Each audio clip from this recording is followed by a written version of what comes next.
name is Notepad Anon, and I write games for fun. However, we're not looking at a game today. Well, we are kind of looking at a game. We're looking at an odd duck. Thirsty Sword Lesbians.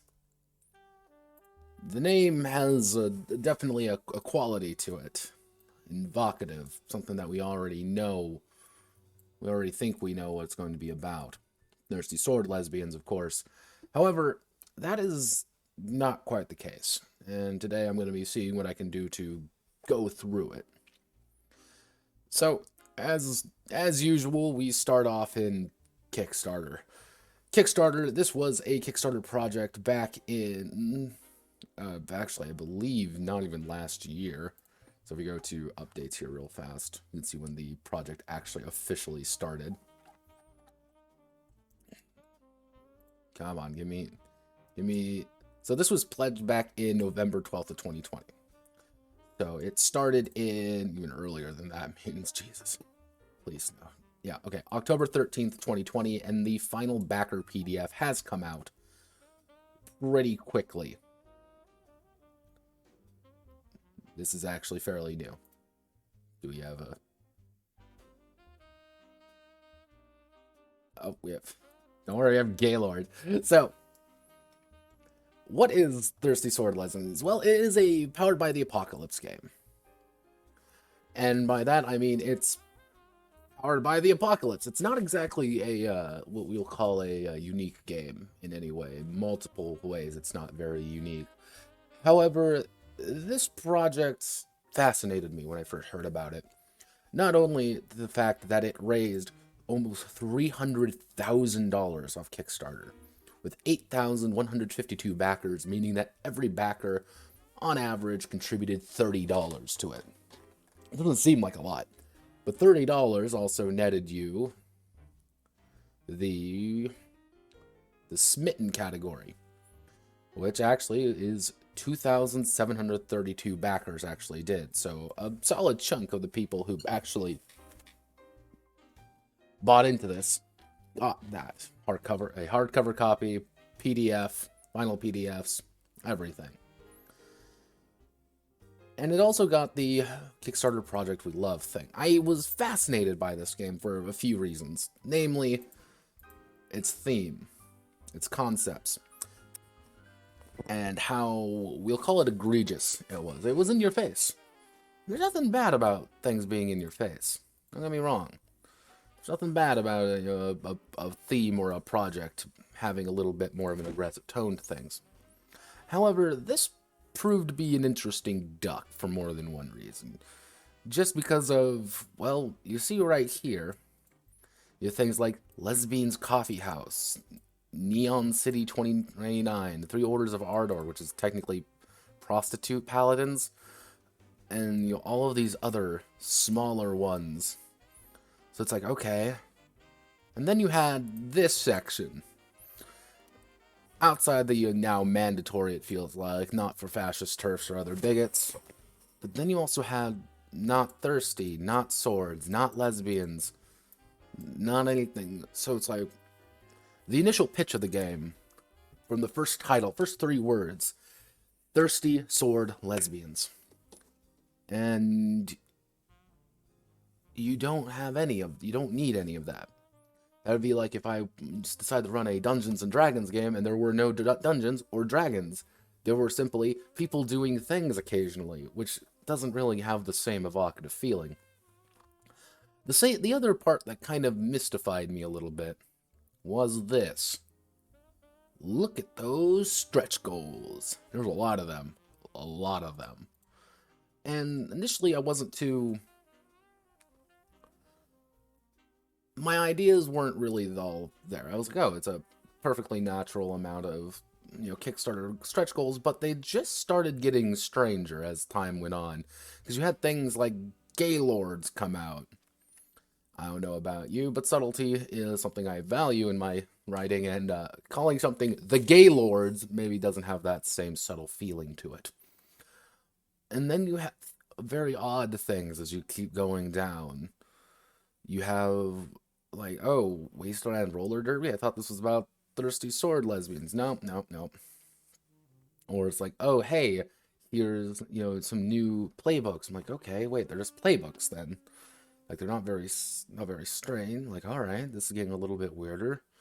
And then I realized it a little bit too quickly. There is no theme to this game. There's no backing to it, really. It's just whatever the hell it wants to be. Now, the other part is you see things like Roses for the Writers, which is all contributing authors get 25% more money. All right, seems pretty reasonable. Roses for the Writers 2. Roses for the Writers 3. Roses for the Writers 4. They're getting paid 100% more. Which brings me all the way down here. Now, mind you, all of these are different stretch goals. These aren't a few dollars. These aren't, 100 to 200. No, these are to get from heart of the arts. Artists get paid 10% more for the art we commissioned to finish out the book. All right. That is the first one that they get compared to Roses for the Writer. That's about $50,000 from the difference between Roses for the Writers 4, where they're getting paid pretty much double, while the artists are just getting a 10% bonus at this point. All right, and then you have things like, I don't know why we don't talk about it, don't look at it.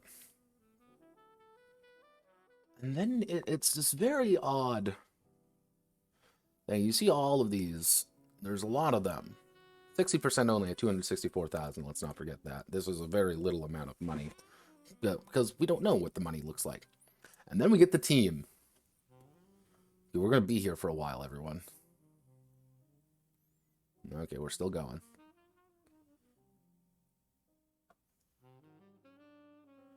All right, we're still going. Don't worry, we'll make it eventually. We're almost there.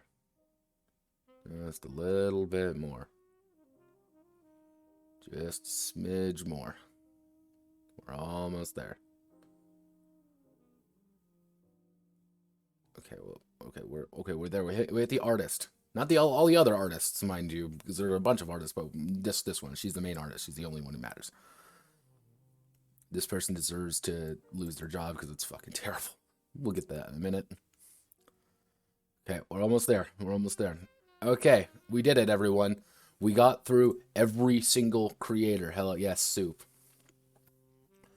So there's a lot of hands. There's a lot of hands in this pie. There's a lot of people who have influence in it in one way or another. And this isn't talking about these guys. The only technically men on the project so far. Actually, one of four. Actually, 3 of 4 men on the project. And the rest of these are people who are working on it. Stretch goal creators, lots of stretch goal creators, lots of stretch goals in general, which are mystifying. But it's odd because all of these are supposedly very popular. Let me remember, these are very popular figures who are very impactful in the community, like Miss Walsh, the leader, the head of this project. Okay, let's see her extensive game design career. I mean, she obviously has something, right? It has to be something. Let's go to her website. Oh no.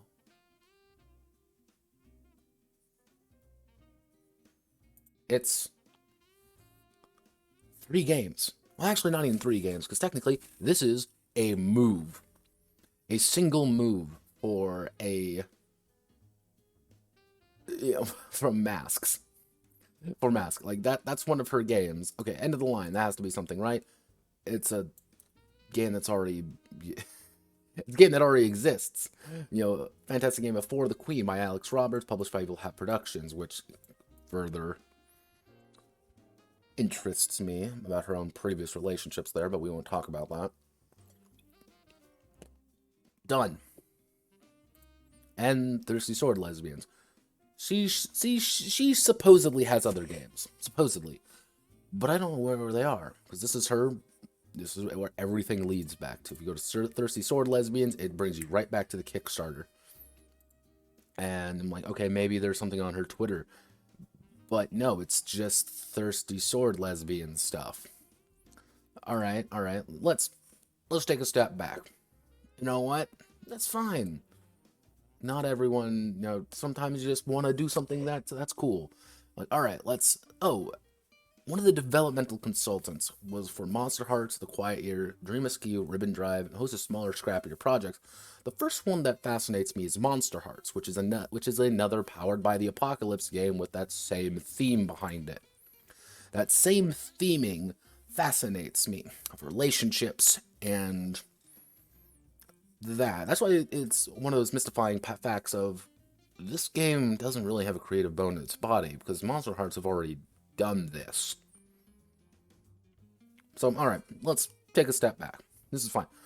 Alright, here's one of the other contributing authors, Whitney DeLango. What does she write? She wrote, if we go all the way back up, we're going still back up.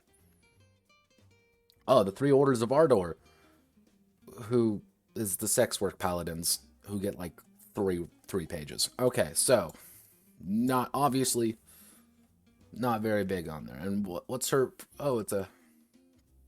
Let's see if I can find Prism, because obviously there must be something there. There has to be backing to it. Is it a complex game? Does it have some nuances? Does it have some elements behind it? Let's take a look. Let's see. Do I have? All right. All right. So here is. Let me see if.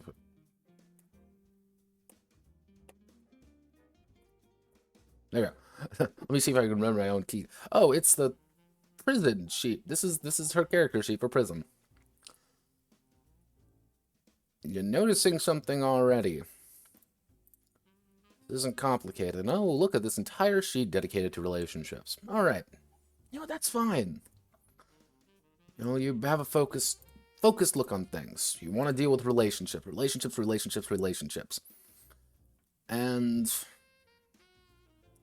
let's see what is Miss Dick. What is Dickie done? Because they go by they them, so it's just Dick. I'm just going to call them Dickie now. So let's see. So trial and narrative. Oh, race in the criminal justice system. Cipher system. Oh, it's an adventure. Oh, wait a second. That's. All right. Oh, wait. It's got to have something in it. Oh, wait. It's a Kickstarter board game. All right, you know what? That's fine. I don't gotta worry about that. Let's not worry about it. All right, Kemper, she's got to have something. So she looks like she's. Oh no, she's in hashtag feminism. An anthology of erotic games, Visigoths and Molgoths. Now we've actually had a few people work on Visigoths and Molgoths, and oh no. Alright, kids, let's ask ourselves, what's Visigoth versus Molgoths about?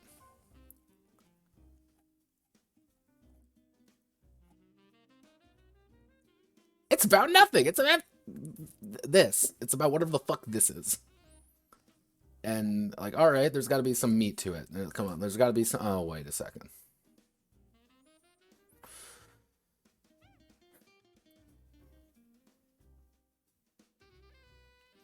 It's another very simplistic game with a strong focus on relationships. Of course.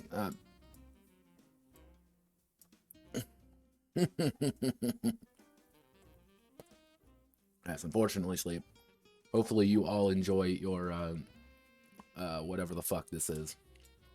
And it's the majority of the game where it's like, oh, hey, we're Visigoths and Molgoths, and oh no.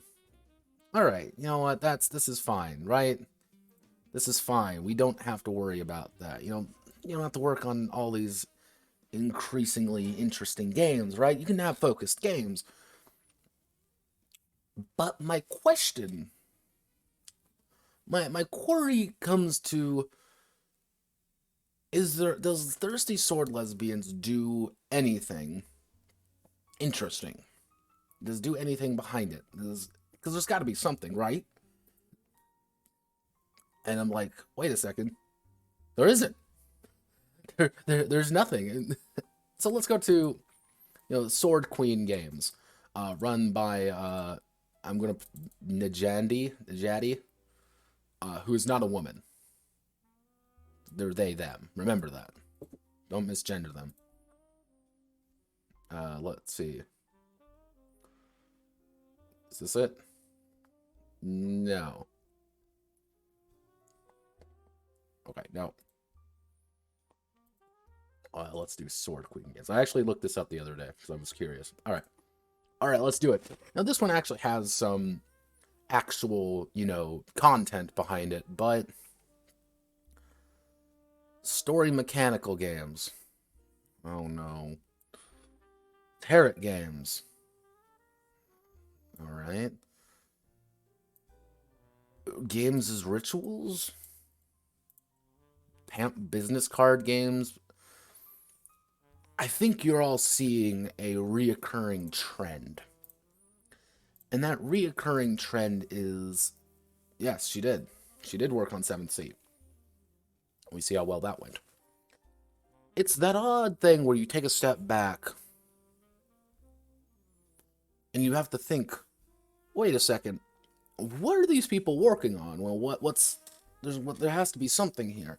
And the answer is there isn't, which is prompting my curiosity of the fact of how they got $300,000 for this. This is $300,000. Well, technically $298,568, but come the fuck on. And out of a $19,999 goal. All right, very specific. But two things. One, this game was done. Dealing out with Evil Hat's priorities. Because if we look at Evil Hat's submissions,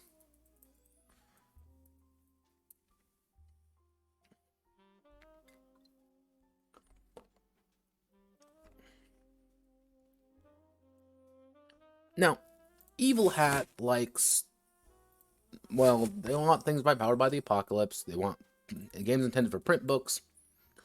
And they should be already mostly done. This game was done already. I have a feeling that most of Thirsty Sword Lesbians was already written by the time it even hit this stage. And I don't mean just mostly written. I mean the game was done. And all they needed to do was a Kickstarter for the art. Now, this is simple. Alright, makes sense. However, it gets stranger the deeper you look into it. Because you realize you have all these people working, a lot of hands in there. And my question is, how much is everyone getting paid? Because obviously, this is money, this is important. People are obviously wanting to get paid for their work, that's something that you work very hard on. And dealing how all the writers, obviously the ones who have done the, quote, most amount of work, end quote, are getting paid double compared to what the artists are getting paid for their commissions. We end up in a very strange situation. Now, my overall thesis for this is that Thirsty Sword Lesbians is a bundle of concepts and ideas that have either done better in other products or not given the opportunity to shine as they properly should. The result is a project without a clear goal back in and a thinly veiled excuse to sell it. That's it. Very simple. Now, I have three theories on why this game exists. And overall, I could go through every single one of these people. Every single one of them.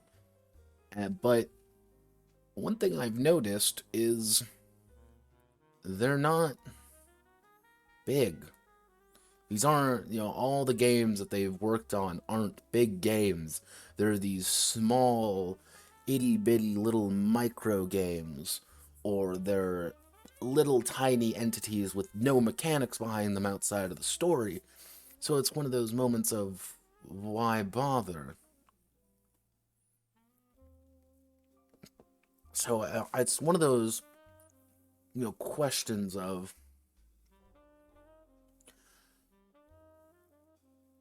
where is this? It's you have things like cultural consultants, and all of these people obviously have to get paid for something. And I want to know why. I want to know why these people were chosen out of particular, because this is about as, because to be honest, This is about as diverse as, fucking, white bread. As you can see, there are quite a few white women and black women heading the assortment. Oh wait, I can't say that. They thems.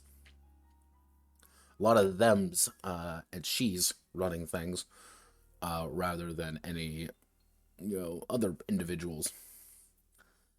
And I find that fascinating for a game that promotes its diversity, is having a incredibly not diverse set of people actually working on it. But hey, we don't talk about that part. Diversity is a meme. I'm trying my best not to misgender anyone, but you get some that are very strange, like Miss Fox here, or Fox here, who has nothing. What is the prefix for that? Is there a prefix for they thems? Do you just call it Fox? What the Fox says, it's like, all right, it's this very odd assortment of people who are not very diverse, but claiming diversity. But hey, what do I know? Now, my 3 theories on why this game got as big as it did, and all things considering, this is not a small game. This is $300,000 that's gone into this, and there's some talent behind it. That's the odd thing. So there's definitely talent with the artwork, and there's funded in 3 hours, and you have all of these. The Fox? Would that be it?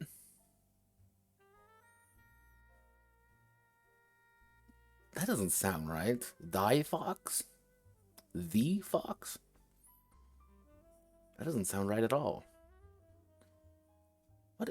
It's thy the. Okay, I guess I'll go with thy. That's a. All right. And I grew up using ma'am for a. I grew up using ma'am for a lot of people. So it's I'm used to saying Miss, Mrs., Sir. That's what I do. That's kind of like my initial thing. And when your name is Alicia when your name is Alicia, Fox or something, my initial Midwest brain snaps to Miss. But hey, thy. We'll go with thy. Things are going to get a little bit more complicated.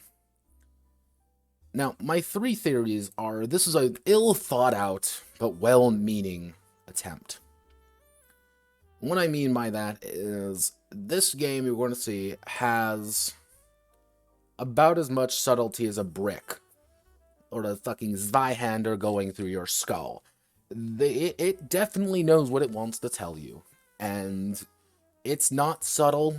It is not, I would say, even a good way of depicting these stories. And that's why I've been saying that this is a Gaysploitation. And because that's what it is, at its core, I think. It's a game designed around, look at the gays, look at us, we're a proud people, without really understanding that some people are perfectly normal. Some people aren't like this, but they say everyone's like this to some degree. Everyone's weird and proud and, thirsty sword lesbians. I'm like, okay, that's kind of odd. Thus, it's well thought, it's just ill thought out. There were times where they could think about things a little bit easier, but chose not to, as you can see by the cover art, having, again, all the subtlety of a brick. My second theory is that this is cold corporatism. Evil Hat received a submission from Miss Walsh, and they looked at it, and and they said, a very cold, very monotone method, we can make money off of this. We understand what it's going to be. We'll get to that in a minute. Stone. And we have this idea in our heads where it's just like, well, obviously it's, promoting diversity. I don't think Evil Hat saw that in in that cold corporatism method. I don't think they saw that. I think they saw, we can make money off of this. This is a completely done product. We're pretty sure we can get $20,000 and we can end it. That's it. Pump out, done, done, done. Easy, marketing sells itself. And that's fine. People all throughout history have been doing that. Of selling a product because, well, you want to have the product. If you aren't this, buy game, buy thing if you want to be this. Hey, you want to support gay communities? Buy. Hey, you want to do this? Buy. It's very, not exactly a complex thought in anyone's head. But this gives me to the third one, the one with the least amount of thinking behind it. Least amount of evidence, I should say, and least amount of ideas. But there's enough evidence, there's enough little tidbits that it's there. That being malicious corporatism. Evil Hat saw a product they could sell. April Kit Walsh, writer,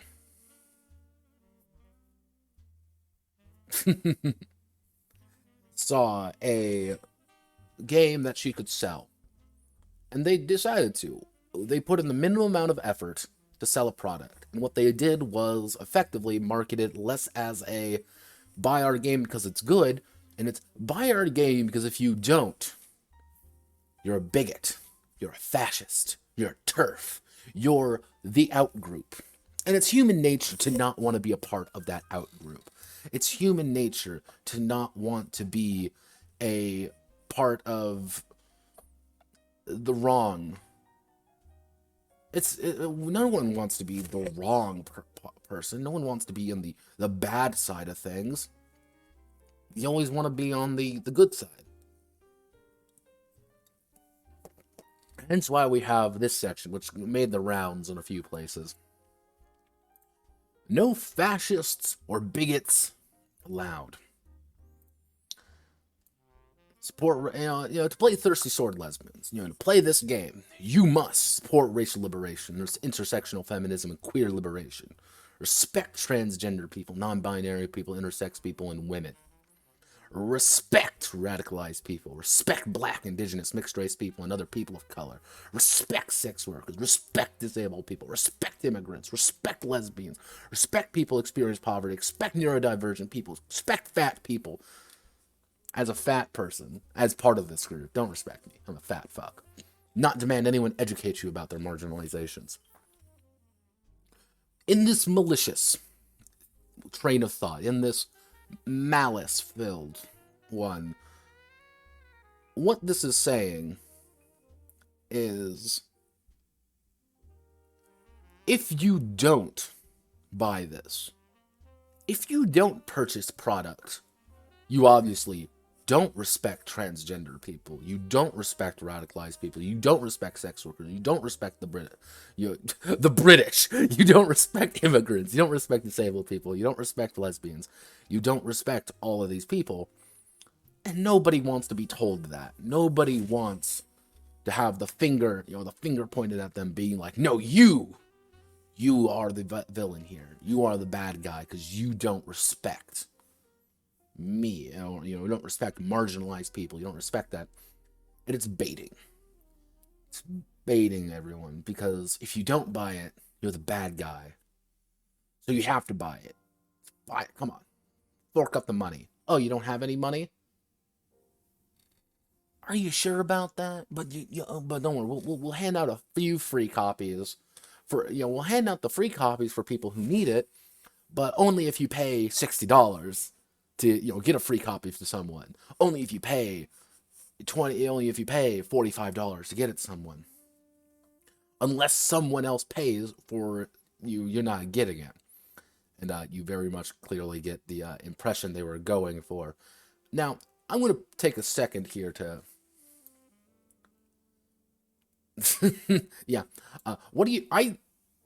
And just as a side note, or two little side notes. One, this book was completely and legally fine of me finding it. There's no way that it's not fine of me finding it, mostly because it has this in here. It's Creative Commons. I'm an oppressed person because I'm fat. So it's fine that I have this for free.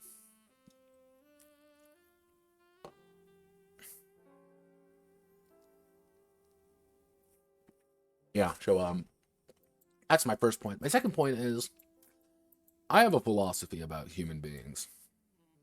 I have my thinking on what people are. My thing is, you do you. I don't care who you are. I respect you for who you are and what you do. I want people to understand that what you are doesn't define who you are. I've met good people before. I've met bad people before, but it's not because they were gay or they were straight. It was because they were good or bad people. I've met toxic people before, from both sides. Now, why I'm saying this is to say it's very easy for us as a society almost to want to position someone as the bad guy. It's easy to have bad guy over there who does things that are bad. But we have to understand that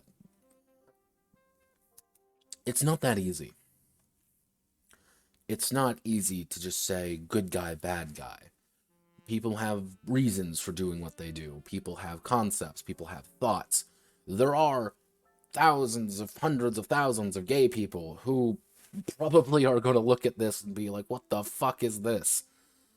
And just as much as there are going to be a lot of people being like, wow, look, it's literally me on a boat with my whatever the fuck is happening here. I don't know. If one of you can tell me what's going on, tell me, please. I'm begging you. We'll get to the art. Oh, trust me, we'll get to the fucking art. But why I'm saying this is because this book doesn't do a very good job of it.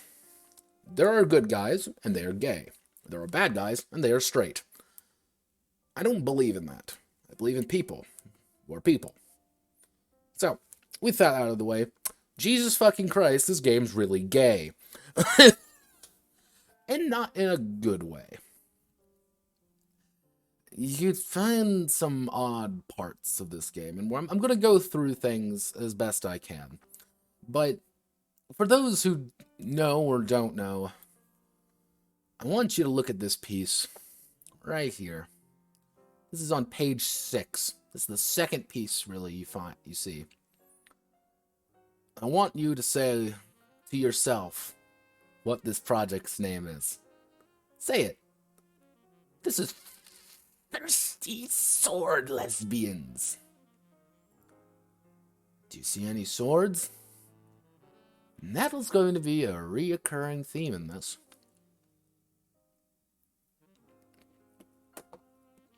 Because that doesn't matter.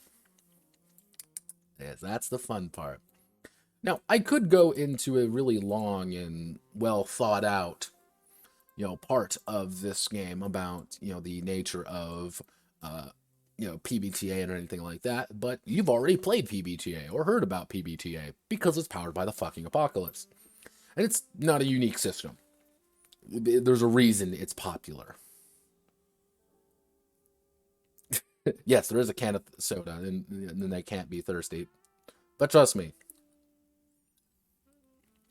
they be thirsty. Which brings me to, we have a lot of these parts. This is before we even learn how to roll dice. We're rolling all these. We're learning about these. And then you have things like the flirting ideas. Okay. Now, I don't know about you, but alright, I'm trying to flirt with someone. Hello. I'm going to flirt with you.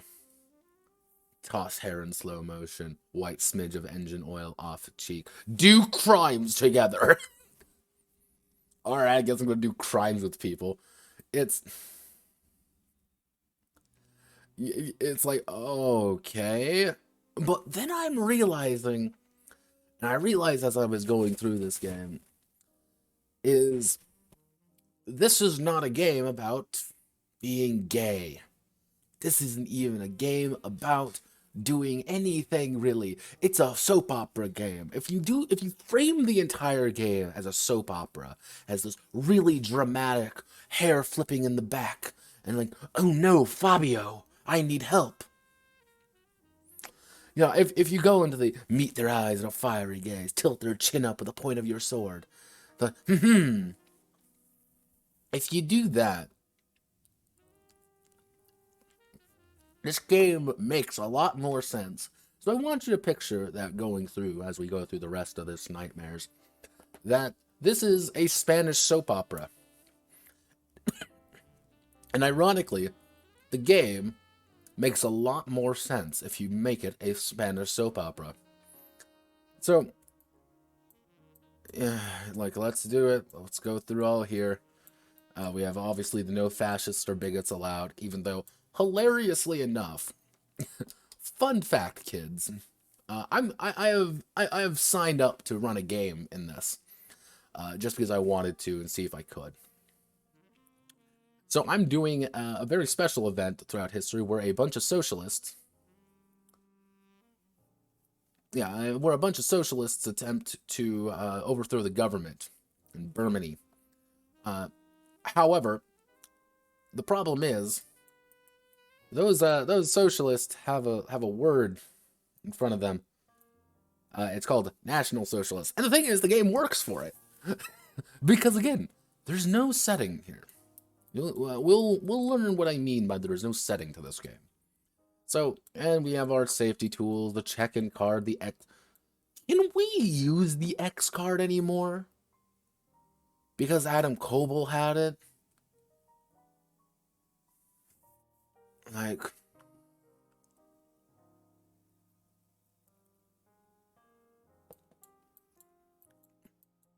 Because I distinctly remember Adam Coble supported it, and Adam Coble likes touching weird people in weird robot ways now.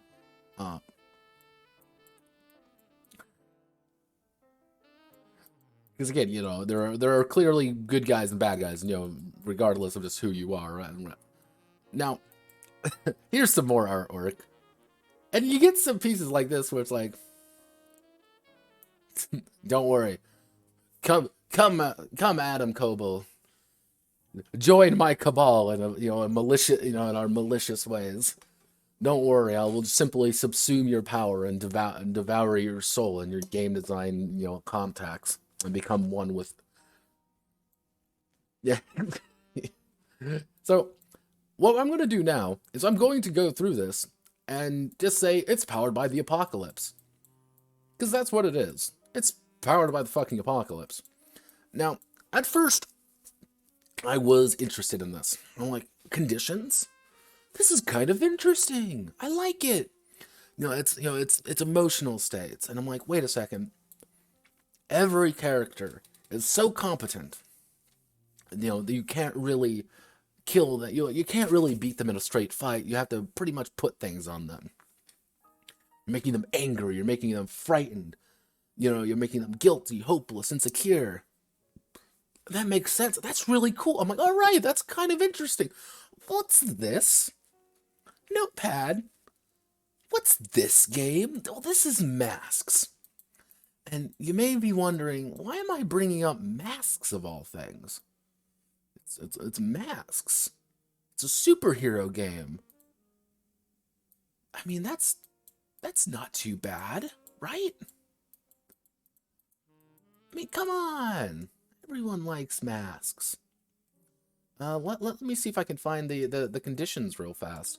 And you'll quickly begin to realize that, where are you? Oh, what's this? Huh. Oh no. We found where they literally took it from. I'm like, oh wow, this interesting mechanic that I actually enjoyed is actually taken from another game. And it's not really even like a wholesale taking. It's like, oh, like we'll just take that a little bit. And it's like, all right, that's. And then I kind of started seeing the similarities.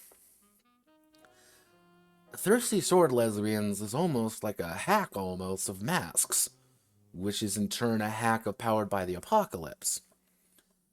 Which is like, oh no, wait a second. And they even have, again, one of the big mechanics, which is emotional support. Masks has emotional support. So it's like, alright, I guess we're not worrying about that anymore. Cool. So, one of the other interesting facts about this game is in a game about swords, no one can die. There is actually no rules for being really killed in this game. And why I mean that is technically NPCs, for NPCs can die. However, no part of the game actually specifies people dying. And which is odd. I'm like, alright. And then we have strings. Strings are, you guessed it, from Monster Hearts, which the string system in Monster Hearts is pretty good. I like it. Because I've used it before in a few of my own games. Because it gives you that impression of pushing and pulling. It's always that thing of like, I got some leverage on you, you've got leverage on me, but we're both kind of going back with each other, back and forth, and it's that tense relationship.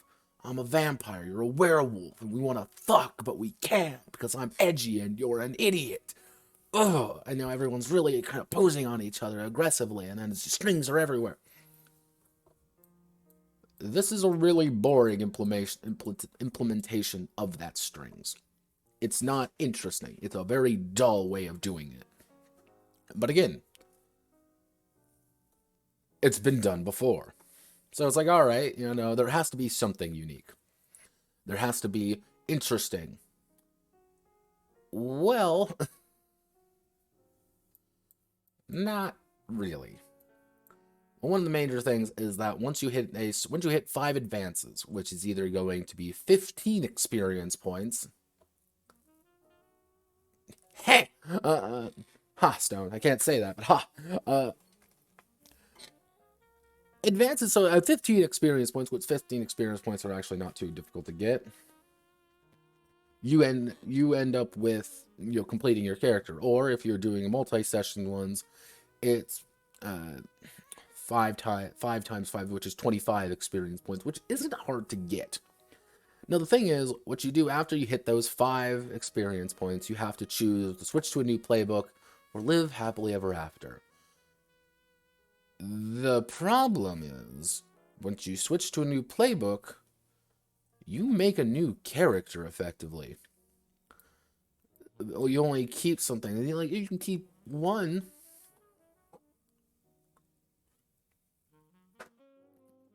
You can keep one string. You can keep one ability. But it's like, oh, I guess I'll just make a new character?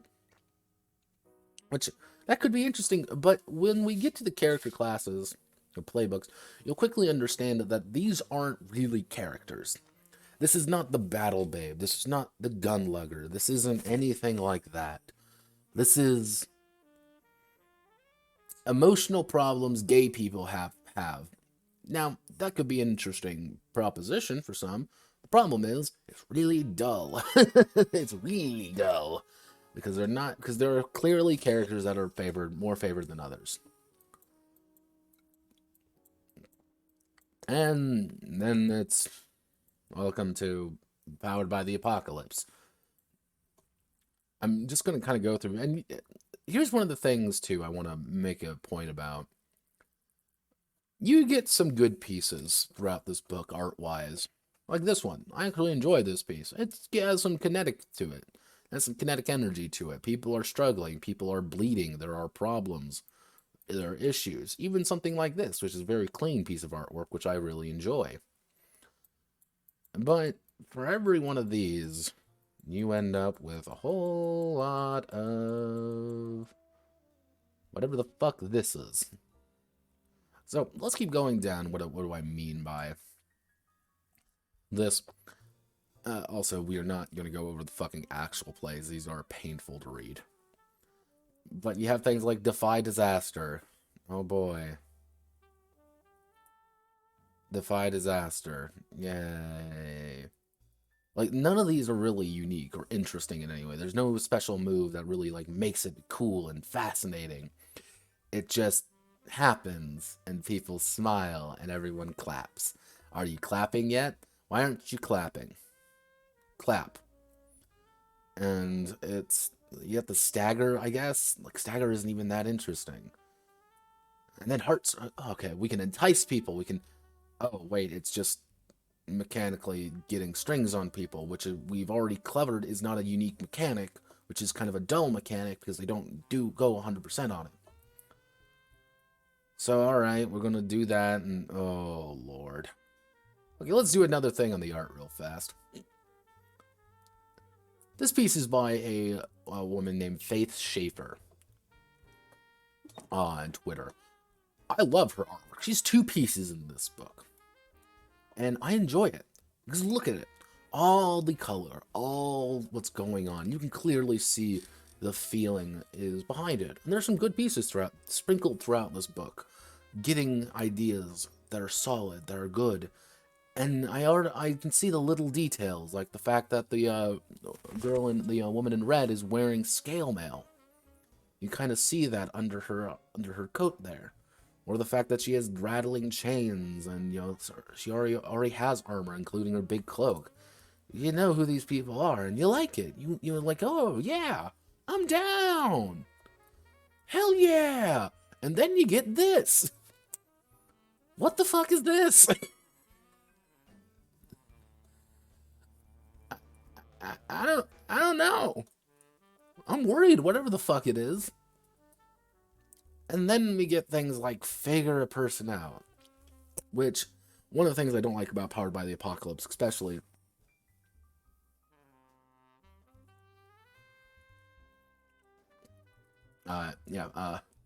effectively, Salmon, what you have missed is I have gone over some of the details regarding its inception, my theory on how it's a little bit strange entity in this world, and how it made an absurd amount of money for no good reason.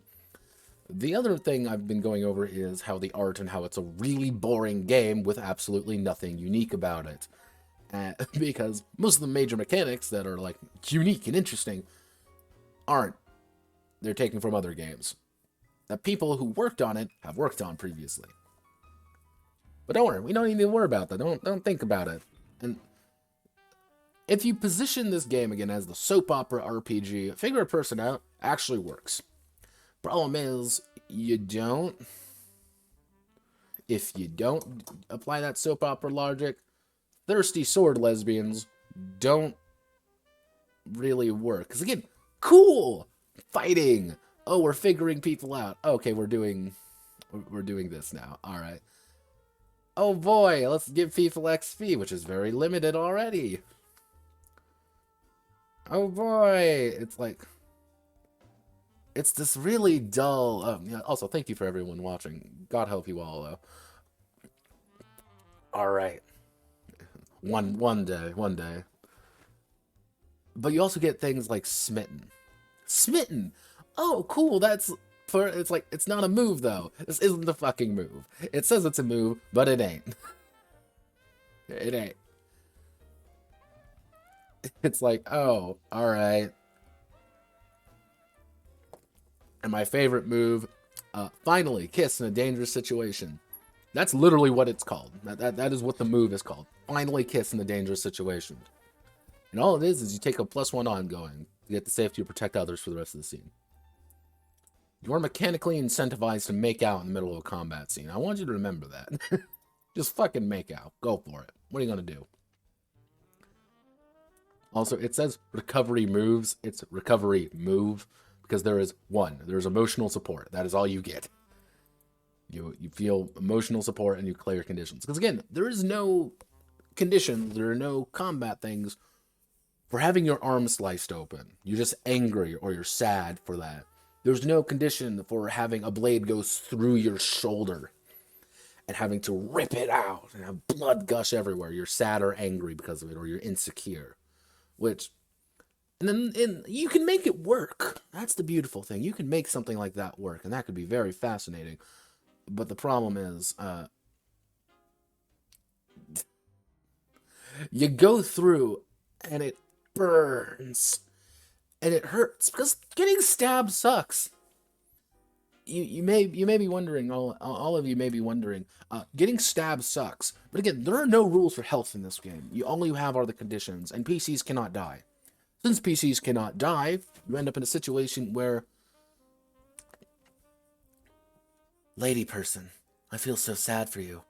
Don't worry, I'm going to pat you and you'll wrap your bandage up. Like, bitch, I don't have a fucking arm.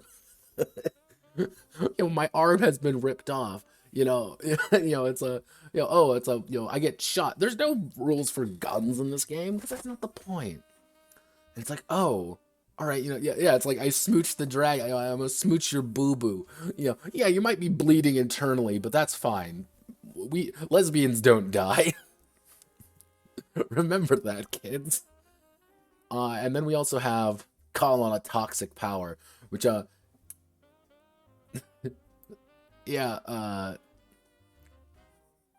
answers the questions, grants you +1 forward, act on the information. It takes something from you, either knowledge or reputation.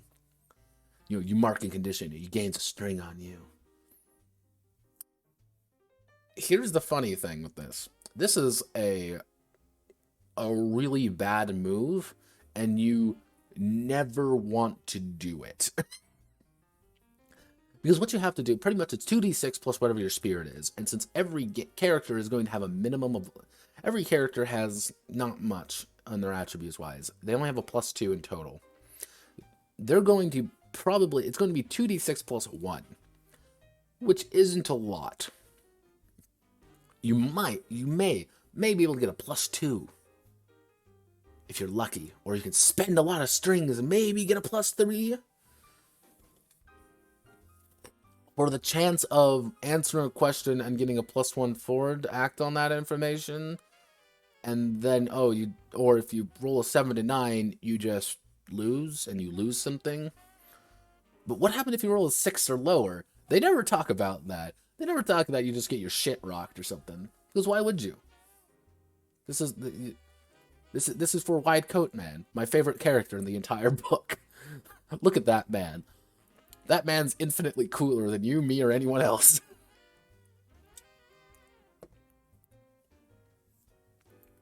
But, like, all right, and then, look, everyone, yeah, look at those shoulder pads. Look at that coat. You wish you could be this cool. You wish you can have that giant coat and look menacingly down on your really cool and your gay daughter, who's sitting in Cieza position for some reason. Also, the way she's sitting is actually really painful to do, because this is full Cieza. This is like a Japanese thing. Cieza kills your knees. I've done it before, and it's not fun. Alright, let's make our characters. Are you ready, guys? Look at our fascinating characters of the same 3 characters we always get.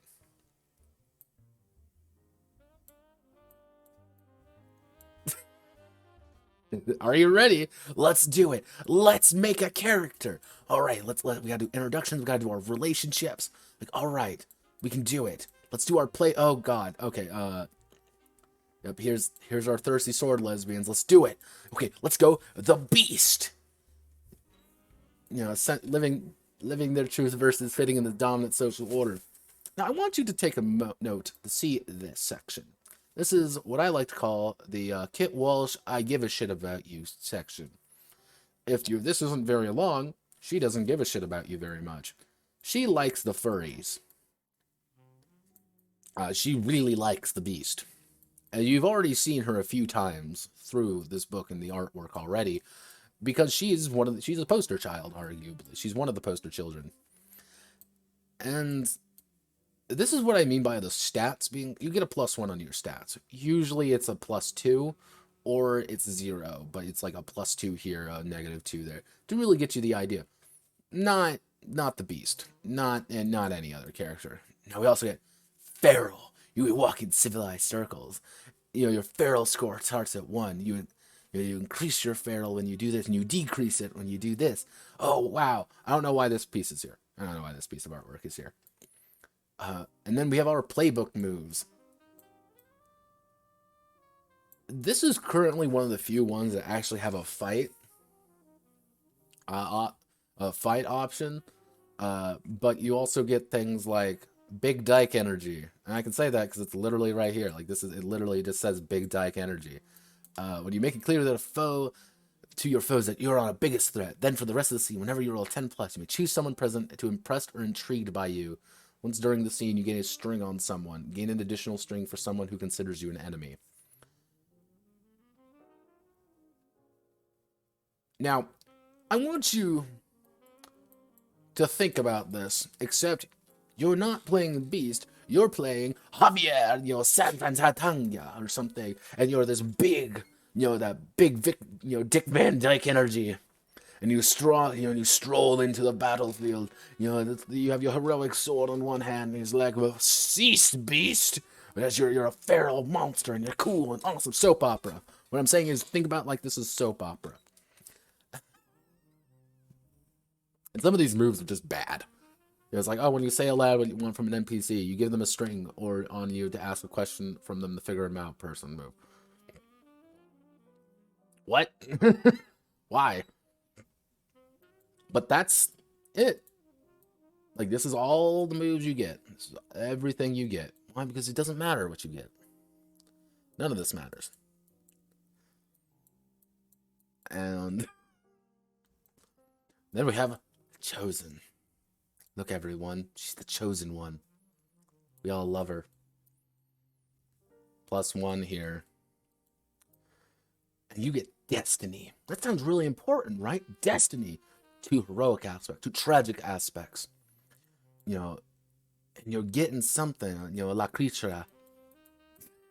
Yeah, that's the La Creatura. Problem is, let's see. Judging by these feet, I'm saying it'll probably about like an 8. And it's interesting. Look at all this stuff. Hey, you want to say I want to save my world, and I'm an era mystic power, and I have to save my world. I'm destined to do it. But problem is, the second I do, I'm gonna lose everyone I love, and I have an arch nemesis. Boom, done. I like this book. It's interesting. It's cool. It's apparently a holographic jazz singer is destined to do all these things, but we don't talk about that. Shh. Alright, cool. I'm in it. I'm liking it. But that ain't it. You don't get that. Nope. Give me a second, everyone. I'm getting a phone call.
Hello, I'm back and alive.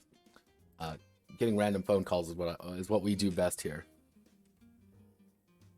Also, Stone, you mentioned that. Yo, you could totally run a Jam and the Holograms campaign in this. The answer is yes, you can. Which once we get to the campaign section, like the actual like world sections, and in case you're wondering, yes, it is. It is a katana microphone, somewhat. Which, again, if you were to tell me, everyone, you're all you're all singers, except you're all swords people at the same time, and you're Gem the Holograms, except I rip out my fucking katana sword, from my mic stand. I'm down. I'm interested. I like it. But that's gonna be one of the reoccurring themes of this. Wow, that's really cool, but like, oh wow, that's really cool, but and the Chosen is one that you care about. This is one of the ones that you love. You want to love the Chosen because you're destined. Come on, and you also it really forgets that Kit Walsh really forgets that anytime you do 6 minuses, which is a major part of things, but we don't talk about that.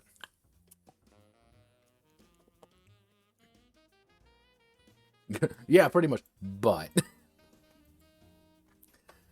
I'm like, all right. And now we get to the Devoted.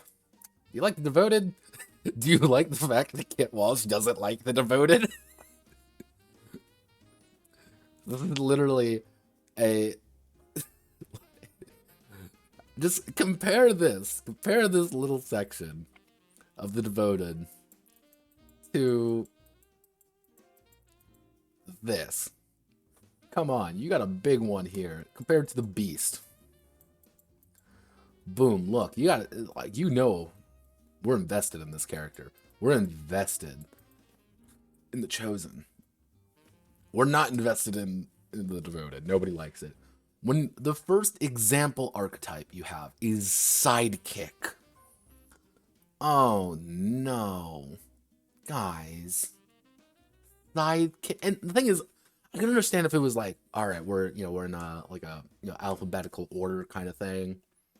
But it's not, because it's Sidekick, Champion, Protective Friend. You're a simp. Playing the Devoted makes you a simp. And it's not even the good kind of simp. It's the bad one. Like, this is literally all you get. This is your special. This is your special, special thing. You get your devotion. And that's it. That's your special thing. You don't get the destiny. You don't get the feral track. You choose what you're devoted to. You choose literally what you're simping for. You can put Belle Delphine if you want to. And boom, you've made it devoted. And like a lot of these don't do anything. It's like, why? Like, oh boy, I have a steed. What if we're not playing a game where steeds are appropriate?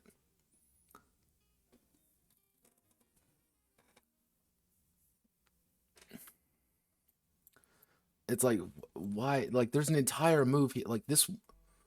I think one of the biggest issues I have with the Devoted is that it seems really tacked on. Like, we needed another playbook to, to round out everything. And then we get to the infamous. As you can see by the Kit Walsh, we actually give a shit about this. And the thing is, I like the infamous. Look at this character design. Look at it.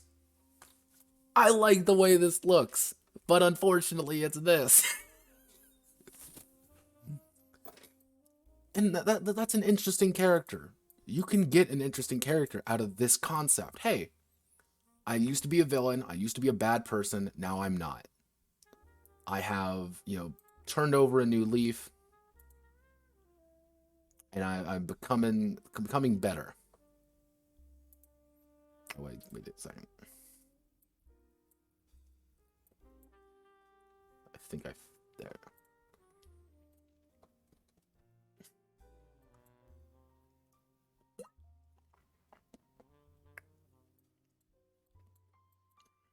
And then we get, we got our stats, and this is really poorly.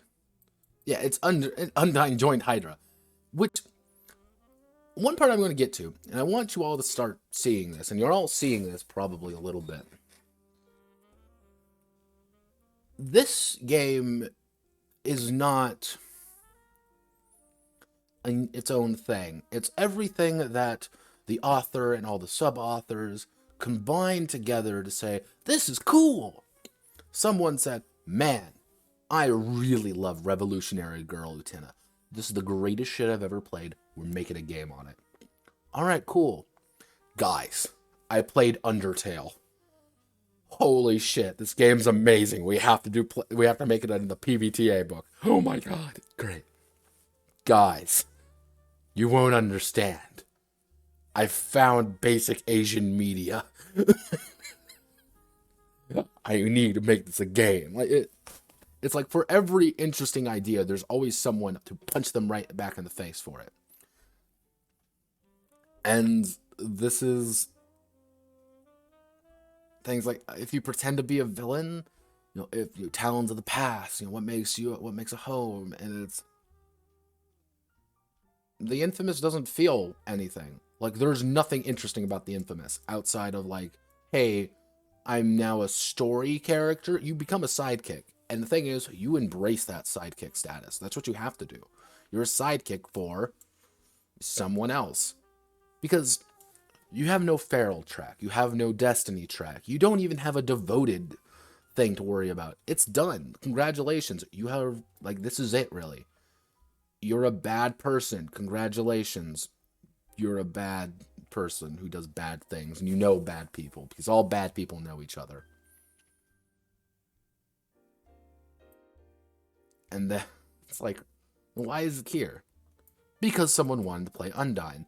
Now we get Walsh's favorite character, the Nature Witch. You may be wondering, why does he like the Nature Witch so much?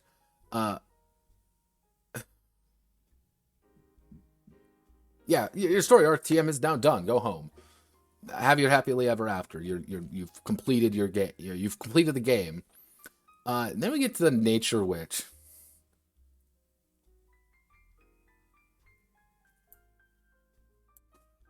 I'm just gonna I'm gonna let that sit here for a moment.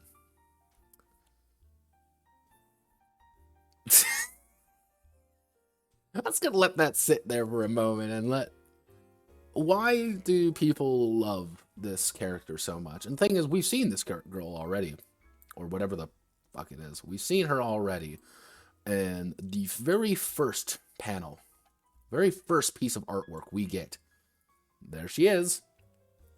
And there's the scoundrel, there's the trickster. Press F, my god. We'll go back through. Now, why does the Nature Witch get a lot of cool things? Well, because you get curiosity, you get trials. And the thing is, you have to go through things. It's just like, hey guys, here's your new story arc of what you're going to. Are you ready to become the protagonist? Hey, you have to go through trials. You have to embrace your curiosity.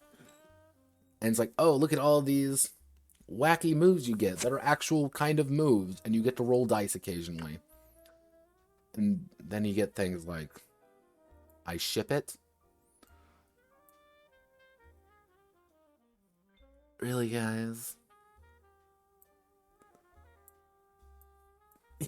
Yeah, it's like, oh boy, like, time. I love it. This is the first option of playing, the first words in playing the Nature Witch. The Nature Witch has an option of avoiding the spotlight and supporting other PCs with moves like I Ship It, which puts the spotlight on your chosen couple, or Nature's Touch, which provides you an easy, non-verbal way to clear conditions.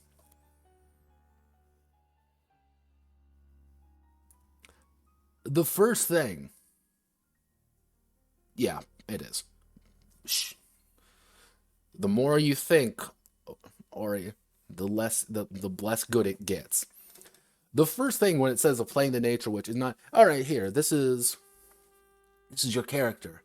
And this is how, you kind of get the idea to get you in the headspace, being like, you don't have to be the protagonist. Like, let's be honest, you don't have to be protagonist. But you're totally the fucking protagonist. Then we have the scoundrel.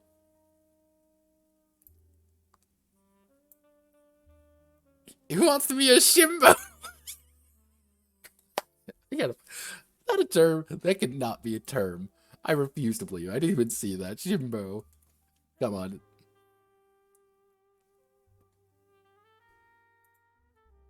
It is a term.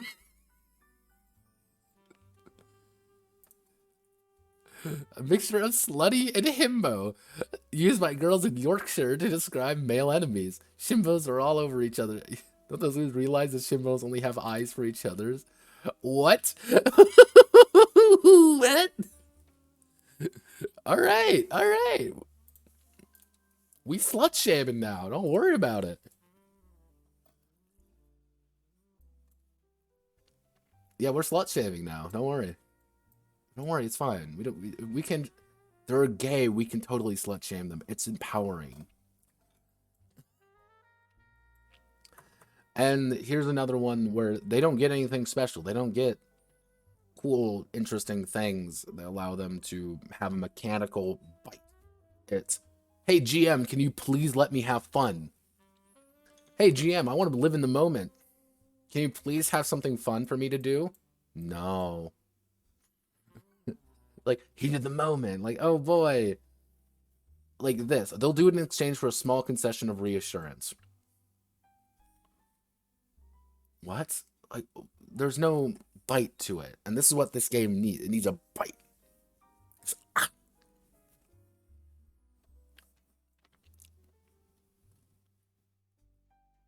But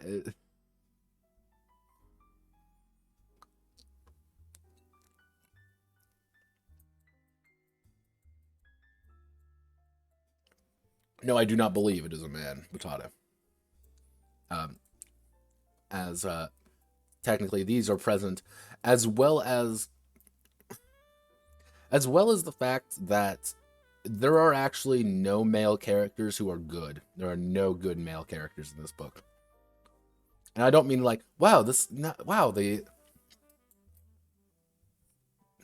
no, that's a knee. God, I hope that's a knee.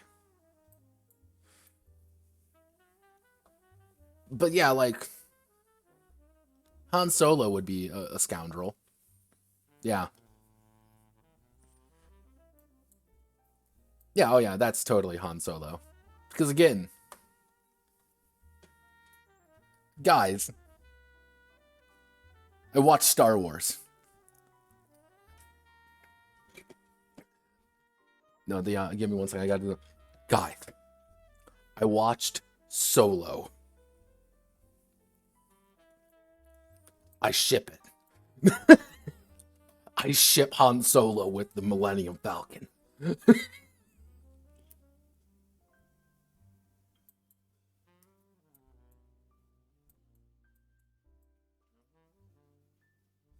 I do have brainworms, you should know that. Again, and the thing is, if you were to put this piece of artwork in there, in its own book, now just separate this from this entire project, would it work? Yeah, I'd be down for this art. Because you can kind of clearly see, yeah, you can kind of clearly see there's something that's going on. Being like, hey, you know, you have an asshole guy. Being like, haha, I've got you. But we also like the scoundrel. But we hate the scoundrel. He's like, oh, you rapscallion rogue, you. But yes, it is page 69. I'm surprised we didn't get more on this.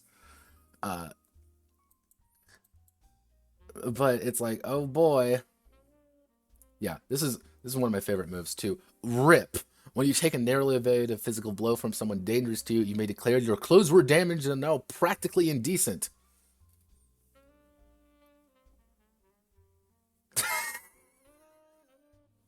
For the remainder of the scene, when you roll a 10 plus on any move against an NPC, you declare that they have a crush on you.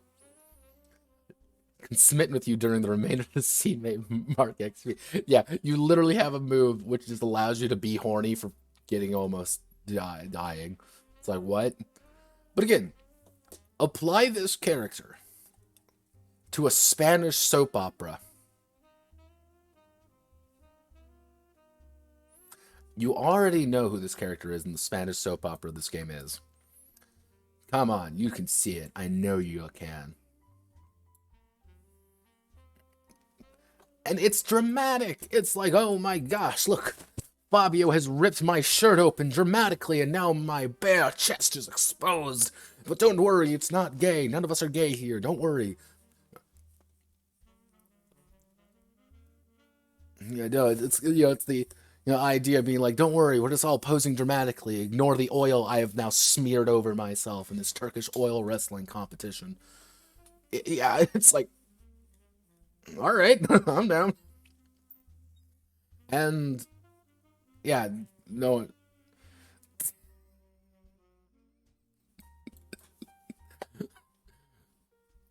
At least they're honest. You big lesbian disaster.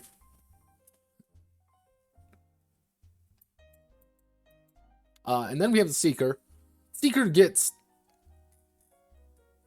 some things.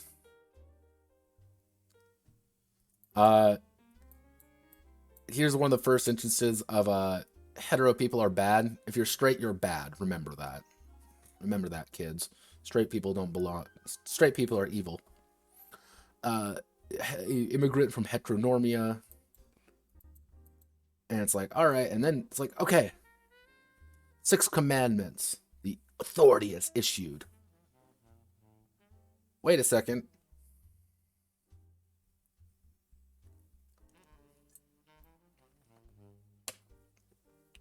We have things like tradition, commandments. Yeah, I think it's like a couple miles past like gay town. That's where heteronormia is. Very interesting. Exactly, Salmon. Again, it's the man. I watched Solo and The Princess Bride. I want to play this character now. Let's write a book for it. And like this is.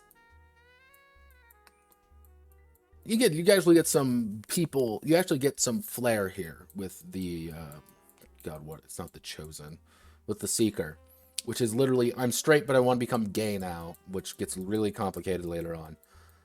But it's like, all right, elaborate roundabout courtship ritual. You become a silly tourist, stiff upper lip.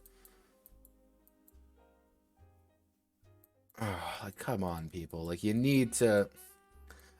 And my favorite one, the spooky witch. Look at her. She's a witch. You can tell by her wacky hair.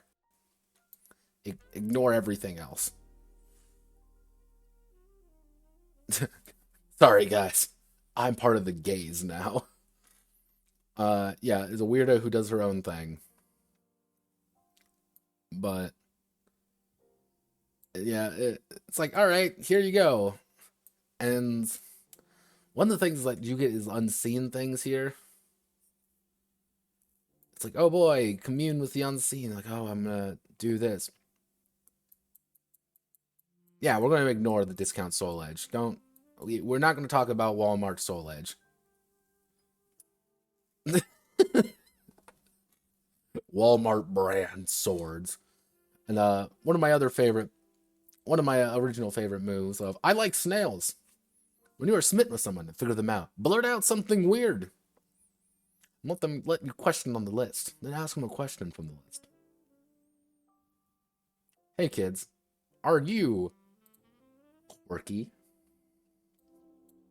You wouldn't be not quirky, would you? Isn't it quirky? Guys, why aren't you being more fucking quirky?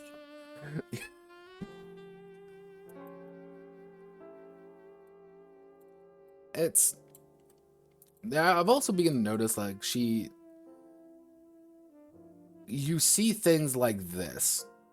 It's like 7 to 9 being, like, a bad thing.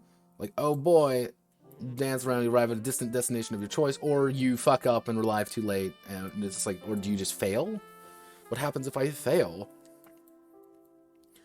But it's a bunch of Talk nerdy to me. Witchfire. Oh boy. Look at everyone. I'm nerd girl. I'm science girl.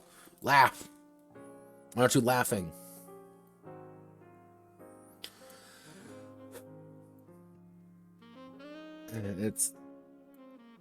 And then we have the other very popular character, the Trickster. And again, this design, I like this design. She looks kind of neat. Or whatever the fuck it is.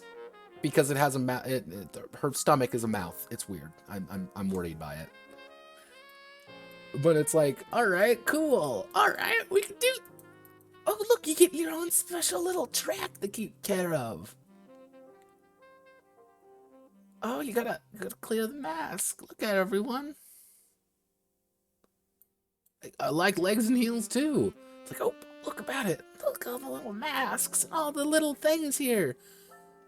But why? And congratulations, we've officially finished the game. That's it. That's literally all the playbooks. We've gone through a majority of the mechanics. There isn't much else.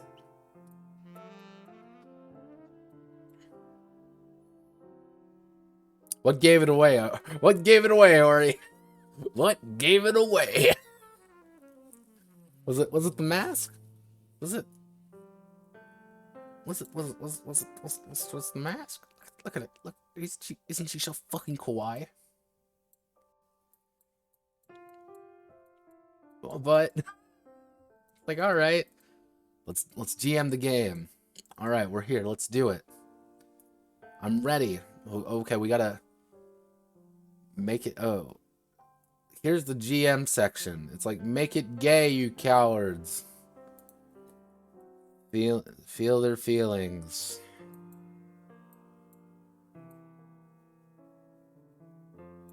Tailoring conflicts. Beautiful piece of artwork. I love this piece of artwork. I want it hanging on my wall, but I can't have it because it's in this book. It is Dallas for PbtA, don't worry. Don't you know the PbtA gang is thirsty sword lesbians? It all makes sense. It all adds up.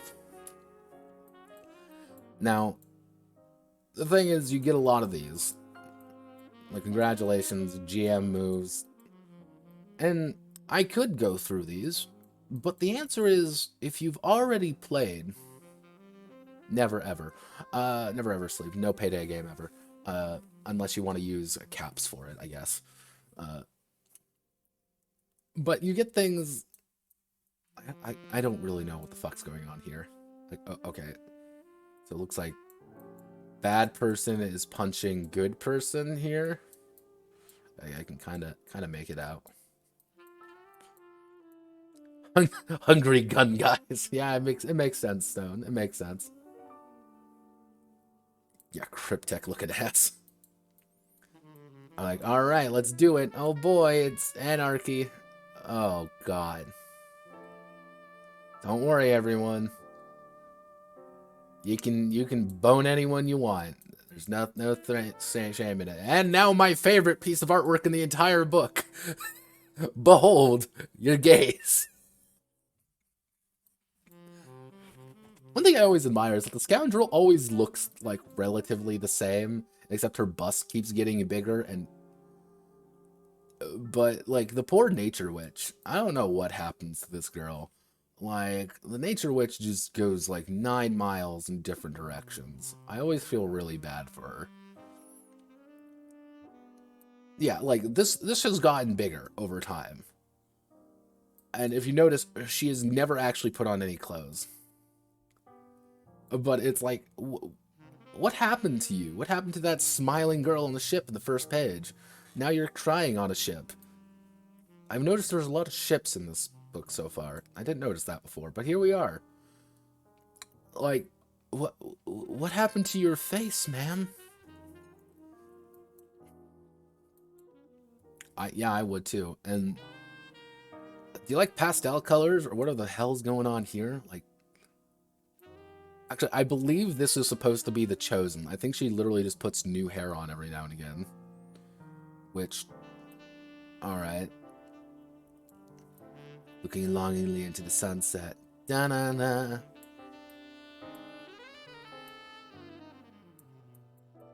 Which one? I believe that is hair.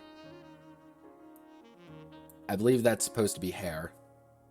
God, I hope it's hair. Yeah, Jello. Again, you kind of want to like pat it and like make it go like, oh boy, it's like Jello. It's a, you know, like, oh, longingly looking off into the distance. And here's the one thing. Then you get this piece. I like this piece. My friend pointed it out to me. All the little subtle things about it. The lighting, the artwork, just how everything molds together into a nice piece. And it looks comforting. It looks comfy. You can put on a little blanket and like long by it. You can picture yourself staring out the window of this place, watching the sunset go by with your big blanket on, you know, bucket of tendies. And life's all right. Life makes sense. But you realize these people live there. Day ruined. So let's keep going. And I could go over all of these, but that's not the point. The point is, these are all parts of like make things interesting, make things fun, set the stakes. Also, I fucking hate it when people do this.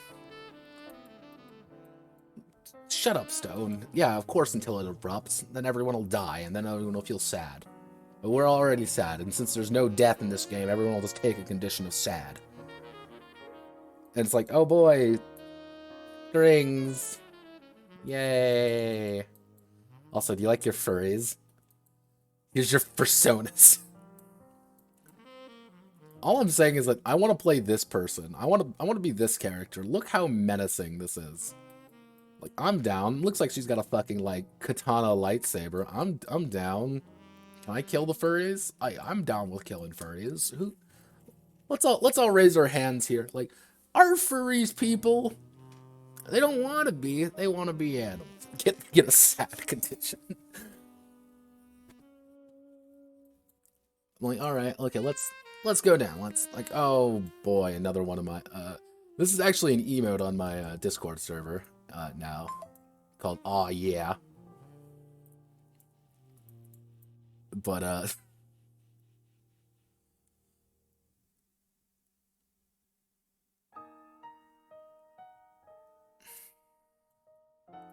mostly when you're realizing they're when they're watching Captain Muscle versus the others. Look at the smug. Look at the smugness on that face. I want to play Captain Muscle. Can I play this guy? He looks like he's having fun. Why is her hair see-through? Because I don't believe it's real hair. I believe it's like holographic hair that she like deactivates and puts on new hair.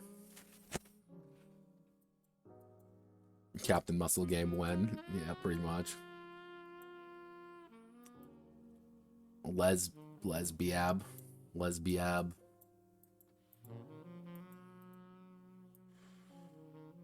How does that work?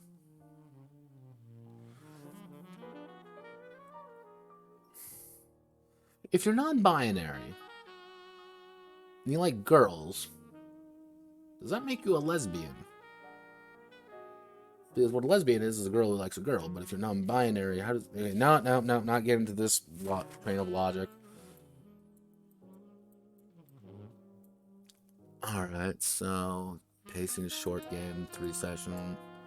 Also, fun fact, this is actually the author right here. This is her self-insert that she has of being a lawyer. And here's a furry who apparently wants to do sexy things to her. Yeah, so, all I'm saying is, does the author want to have weird furry lesbian sex? This image is implying that yes, she does want weird furry lesbian sex. I'm not saying anything. This is just what the image is saying. It's art, and I'm interpreting it. Well, you don't like the... What is that even supposed to be? Is it like a cat person or like a dog person? She's very furry. Like, she's clearly furry, and like I think that's supposed to like mimic her hair. I'm getting worried now. Yeah, no, there's Miss Kit Walsh. Trying to get seduced by the furry, I guess. Maybe, actually, no, we aren't dealing with the hyenas. That's actually an expansion book, fun fact, where you play literal hyenas, and that's gonna be a fun game. Ta-da! Because remember, having stable relationships is a Oh God, Ori, why'd you have to point that out? It is the discount fucking girl from She-Ra. Oh no. But yeah, here's the devoted finally getting some action from, I believe, someone trying to crush her. Someone's getting a condition here. I don't know what the hell it is, or a concussion. Who knows? Collaborative world building setting. Okay, now the setting guides. Oh boy, I love the settings of this game. Because it's terrible.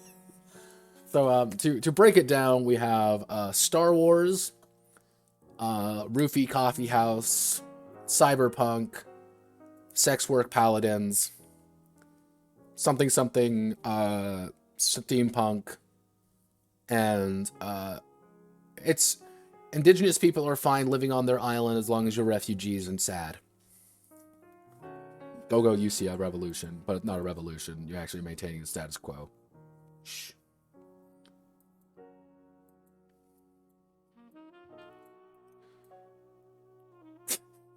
The hair, it gets better every time. Look at this hair. I mean, I'm down for it. I mean, she does look like a comical black woman every single time I see her. But don't worry, it's a stereotype. It's fine. Stereotypes are what we're longing for here. The stereotypes are easy, kids.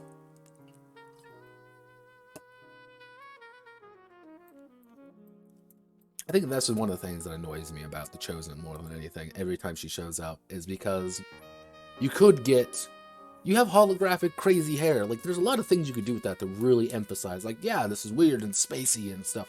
But instead it's like afro, whatever the little crop top thing. It's big floofy hair. It's like, you have the opportunity to do cool things, but you're going back on like these older stereotype kind of things. It's just like, alright, that's kind of weird, but alright, I'm down. At least Budget Undyne always looks kind of like... Budget Undyne always kind of looks like she knows what she's doing. Or whatever the hell she is. Agents of the Gay Agenda.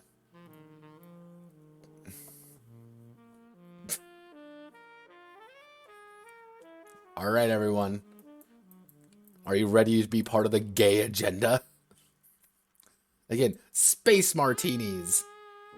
Weird tentacle sex, I guess. I don't know what's going on here. Like, again, buff muscle mommy? Whatever the fuck this is. I'm like, come on, world. I don't ask for many things. Let's see.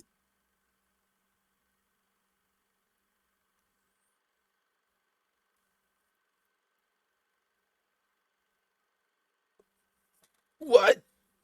Nani? Tentacula Strongtopus blood. I didn't notice the name.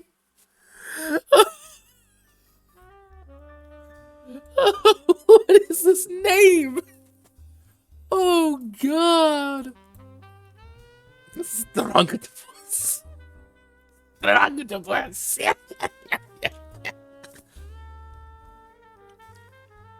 But, yeah, no, this is a Strongtopus. Remember that. It's Undyne. Because Undyne was supposed to be kind of a pun on undying. But no, she's just a Strongtopus.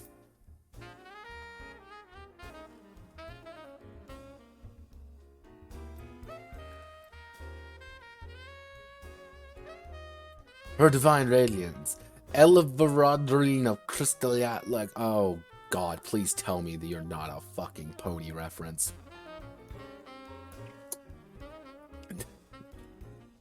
No. Nobody can. No, you can't resist the strongtopus. No one can resist the strongtopus. Oh god, I can't get over it. Her gender opal.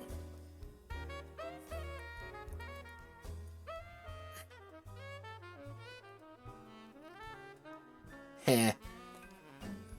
So, alright. So, yeah, gender opal. Alright, I'm down. Autonomous spaceship. Can the spaceship have a gender? Like, that's my question. Can we gender the spaceship? I don't think so.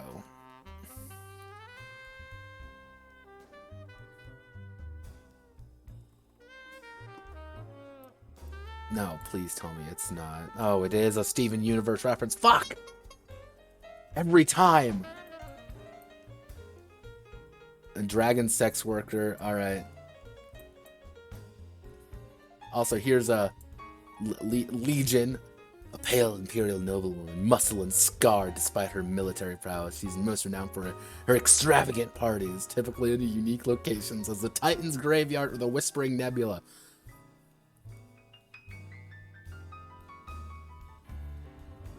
Yeah, her elegant and elaborate jackets and gowns, jagged blade of bone, white with a reddish tinge. She stole the sword from deep within the ancient ruins during the pacification of a border world early in her military career.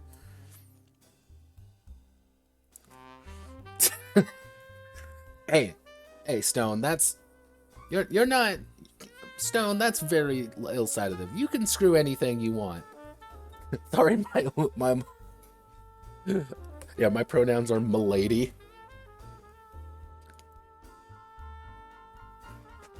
Ah, salmon. I'm going to hell for this stream, I know it. Like, I kind of like the look of this character. She looks weird. She looks funky. That sword looks incredibly useless, but it looks cool. Denise Bycross. Also, we got all our weird... Oh yeah, we have a Techno Witch.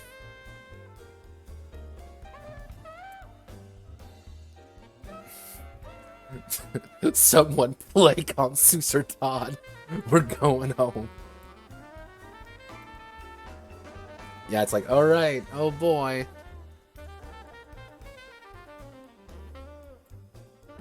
I die standing.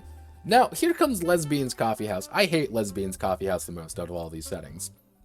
And I hate Lesbians Coffee House for one particular line. All the rest of this, it's fine. It's a Changeling the Lost campaign. This is literally just a Changeling the Lost campaign. That's all it is. Now, oh yeah, cishet incursions. Because remember, straight people are trying to steal our coffee house. You know, drink our coffee, I guess, because fuck economies. I'm like, alright, you know, live across border, perfect queer havens. Because again, we must segregate the gays to their own communities. Gay people cannot interact with straight people. That is just a no-no. That is a thing that we cannot do. Gay people have to have their own place. If a straight person enters lesbians, it's over. My God. Someone get the gun. We have to fucking execute them. Let's see. Oh yeah, here's an entire thing about gentrification. I don't want to deal with gentrification. Let's see. Yeah, developing a new magical drink to convince cishets there is nothing extraordinary about lesbians. Coffee. Inventing such a drink requires ingredients from throughout the Foxhole Woods, as well as special flavors from the mundane world. Can you find all the necessary ingredients before nosy cishets find their way into Foxhole Woods?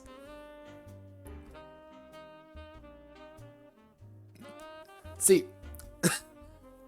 I want you to remember that apparently having Narnia in the background is bad, and we can't let the straights have, you know, go to Narnia along with the rest of us. Being like, am I going to get, like, shanked because I'm like, man, I really want a coffee, and I, like, walk down to the coffee store and be like, oh, hey, yeah, can I just get a mocha? Yeah, this a large mocha and pay with my debit card? Am I going to get, like, shot or something? And be like, I don't know, give me your gay card real fast. Me like, I just want a coffee. Can I have a bagel? Like, a bagel and a coffee? I'm like, all right.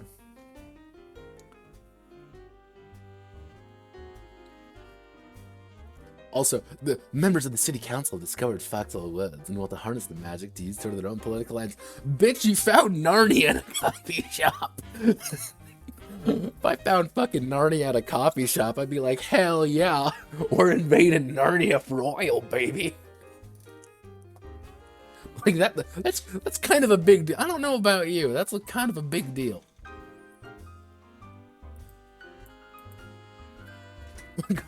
Boom. Yeah. Yeah.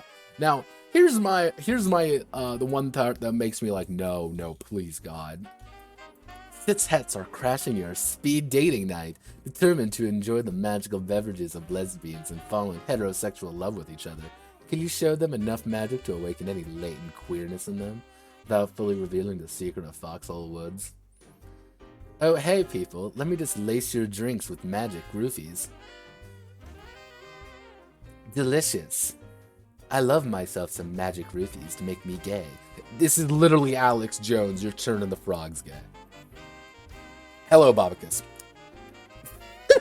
You walked in at the wrong time. But yeah, we're going over Thirsty Sword Lesbians, and we've gone through quite a few different things about it. But yes, it is illegal, but it's magic, so it's fine. And one of the things that I've been kind of going over is that there's a lot of disconnect time thing, magically turning people gay. It's like, that makes it really not illegal. It's fine.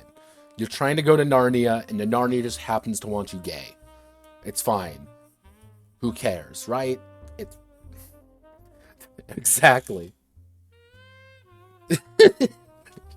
All I'm saying is Alex Jones would have a fucking field day with this.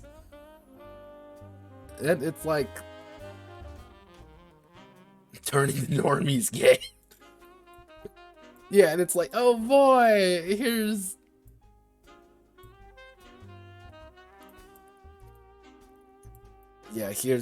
Mabel York. She's evil, very evil, mind you. I don't think you quite understand how evil she is by virtue of evil. Turning a block into an upscale apartment building, then she's sitting in the window booth sipping a cappuccino. Can she do both? Can I just enjoy a cappuccino while destroying neighborhoods? That's my dream. Oh god, and it's like, oh lord. Oh yeah, there are no straight people. Again, there are no men or there are no straight people in this world. Come on. Don't make me get the gun out.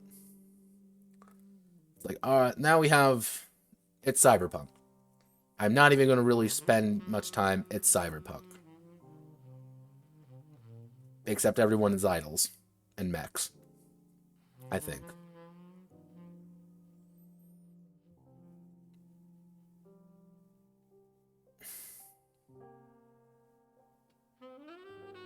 It's gay Akira. Yes.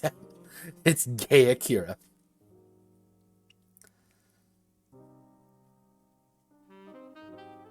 And it's like, I could probably go in there and do things, but I don't want to because it's fucking cyberpunk. And another one of my favorite pieces. I want you to take this artwork and apply it to literally any other game. Put it in Cyberpunk 2020. Put it in, put it in any different game, cyberpunk game, and it's evocative. It's immediate. He's injured. He's damaged. He's getting chased. Something is wrong. He's got a gun, but he's got a sword. What's going on? There's someone around the corner. Or is there? It's that immediate kind of that grimy cyberpunk feel to it, and I like this piece. But as Batata points out, he's the last straight man in a gay world. At least I think it's a dude. I don't know. Okay, now the 3 Orders of Ardor. Ooh boy! Play as sex workers and exotic dancers who are also holy warriors. They wear their battle scars with pride, and clothing removal is a metaphor for safe vulnerability. Sex work has not only been legalized, but it's considered a sacred profession.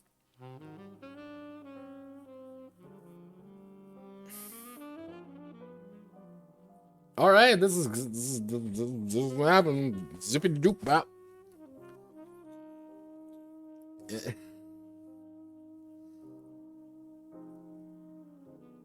This is literally sex work paladins. Like, oh, and glaives instead of... Oh, the order prefers staff weapons, which serve as dance poles when one isn't readily available. You're battle strippers. And not even cool battle strippers. And, this is it. We're done. There isn't really anything here. It doesn't get anything interesting. Like, oh boy. Do you like it? Okay, I actually thought this says Harambe. How, see, okay. Let's do it. I'm going to do a little bit of a...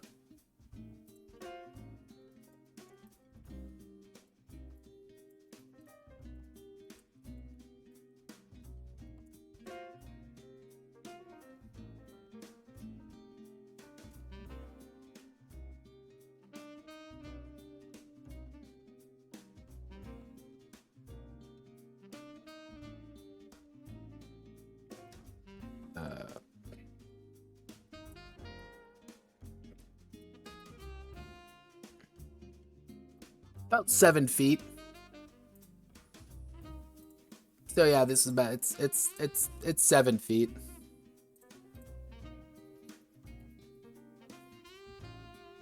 Yeah, no length. I'm like, yeah, it's about 7. It's 7 to 9 feet. These things are huge. Because I assume that you have to like dig them into the ground and then start going at it. But how does that even work? Yeah, everyone has a Sephiroth tier weapon. It's fine. Don't worry about it. Don't think about it too hard. The deeper you think, the more hurt you're just going to start getting. And again, this was one of those. All right, everybody. Sephiroth, yeah. Sephiroth, goddamn it, Stone. And it's one of those like, all right, everybody, like, what sounds interesting? We want to make gay stripper paladins? Okay, that's fine. And this is just industrial. It's just industrial. It's really boring. I guess it could be kind of cool.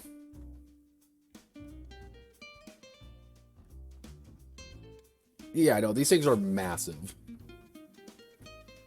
Again, I guess this city is kind of cool. I guess. I like this piece. I really wish I could, like, say it a little bit more aggressively, but there's, like, nothing I could really... It's a steampunk setting. Like, alright. You see a revolution's funny. The UCA revolution is very funny because it's a collective of refugees and indigenous. You must protect your... And indigenous. Not indigenous people, just indigenous.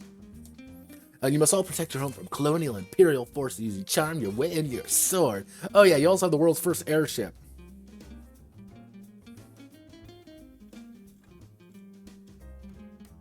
Alright, cool. And... I don't know about you.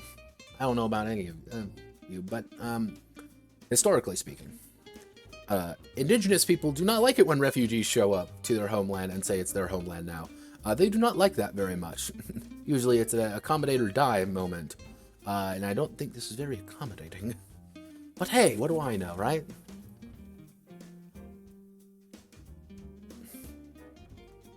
It's fine. Everyone's together. It's also the Draconian Empire. Wait till we get to the Draconian Emperor, who is the coolest motherfucker around.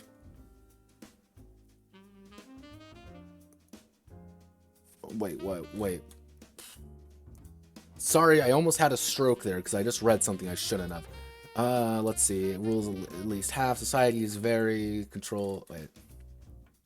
Society is very controlled and the Empire's borders good, with an exception only made for the elites. Humans are the dominant race by design, although the Emperor itself has taken many monster brides, making him a hashtag woke bae for a war criminal racist. Can I get a hashtag woke bae in chat, please? I need a hashtag woke bae.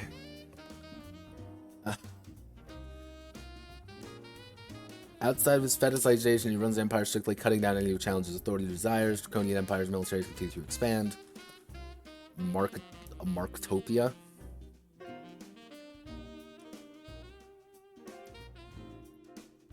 So it's just a... What? Attack and dethrone the goddess. Yeah. Propaganda, but make it hot. Remember that. You gotta make everything hot.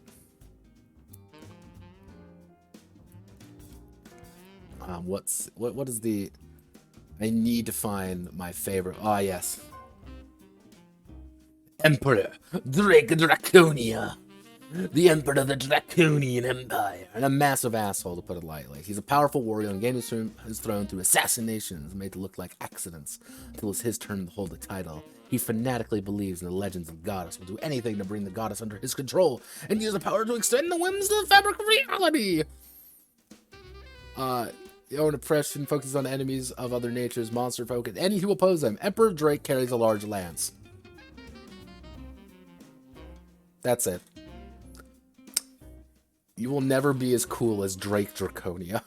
Remember that. Like... Alright. Oh, you also have Meowlity. You like Meowlity? Like, oh no. Yeah, my massive, large lance. Interstellar Realm of Queertopia. Yeah, no, these are the adventure guides. Which are just starting adventures, I guess. Yeah, he is a Fire Emblem villain. It gets worse for the Fire Emblem references. Hopefully you're all ready for that. Yeah, also, here's the Sovereigns of the Interstellar Realm of Queertopia. The Crown Prince of Heteronormian Empire. Oh.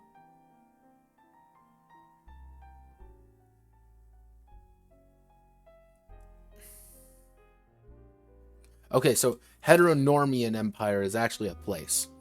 It's over there. Past the Queertopia people. Oh no. Oh no.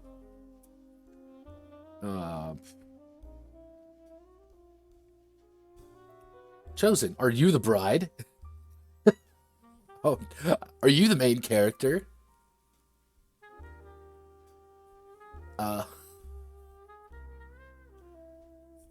Alright. Just be gay as fuck, I guess. Let's see. Okay, it's literally the... Just be... gay?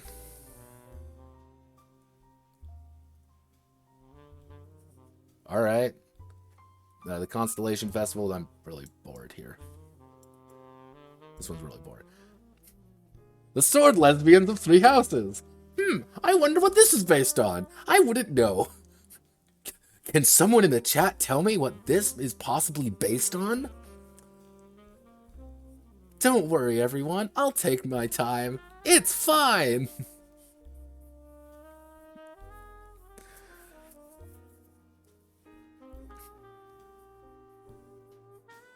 Very original.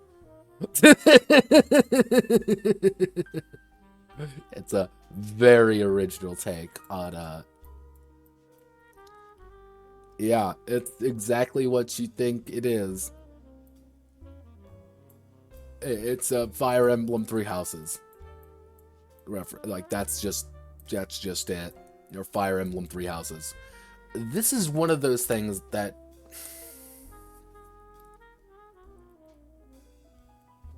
one of those parts of this game that it's the I think this was cool, so I'm going to add it in. I played Fire Emblem Three Houses. I need to put this in. Does it fit? Absolutely not.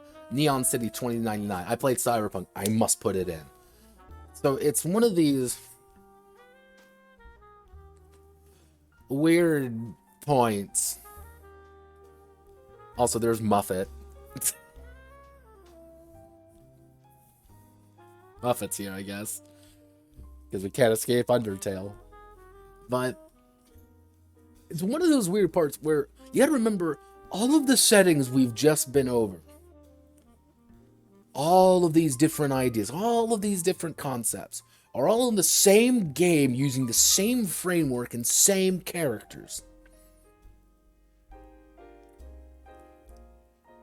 And it's like, who?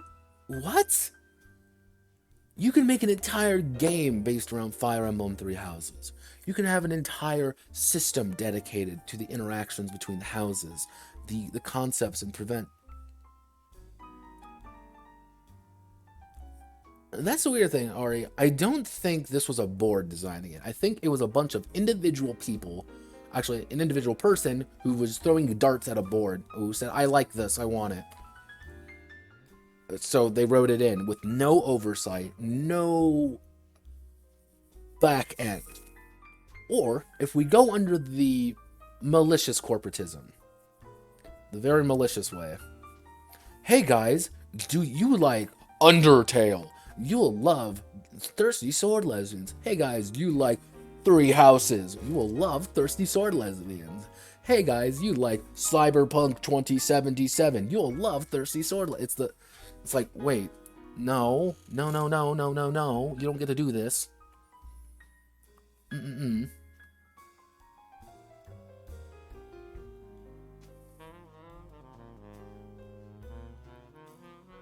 What are these names? Oh, yeah, the Blood Queen.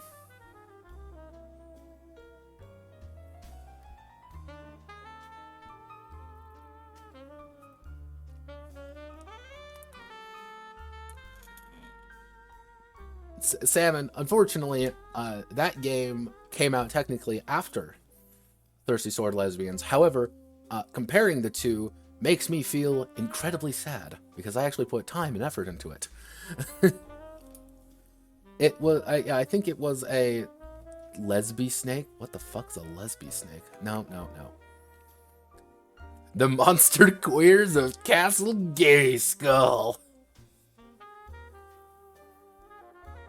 Gayskull. Like, I'm a... Like, alright, we're on Gayskull now. Like... Sparkle Force, magical... Of course there's gonna be magical girls. So it's like, of course there's gonna be magical girls. Of course there's going to be all these different things with, like, the... Yeah, it's She-Ra. It's She-Ra magical girls. But, and hell, even look at the outfits. Like, what does this remind you? It's Sailor Scouts, for God's sake. It's Sailor fucking Moon.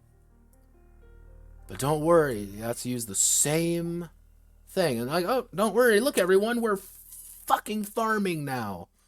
Look.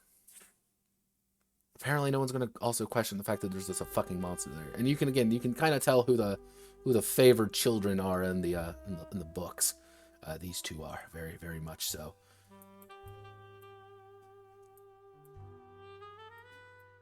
Like,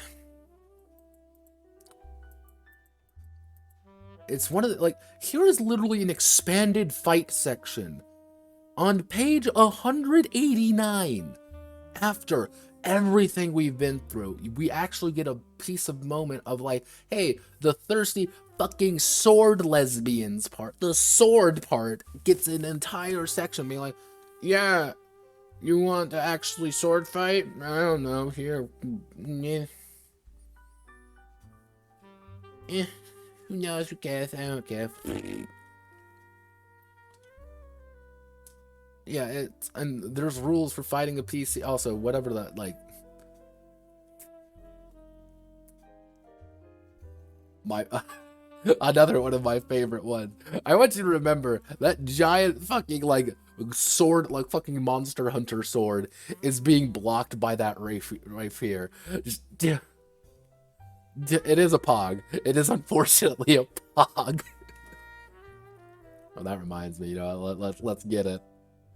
Obviously, we need a pog. And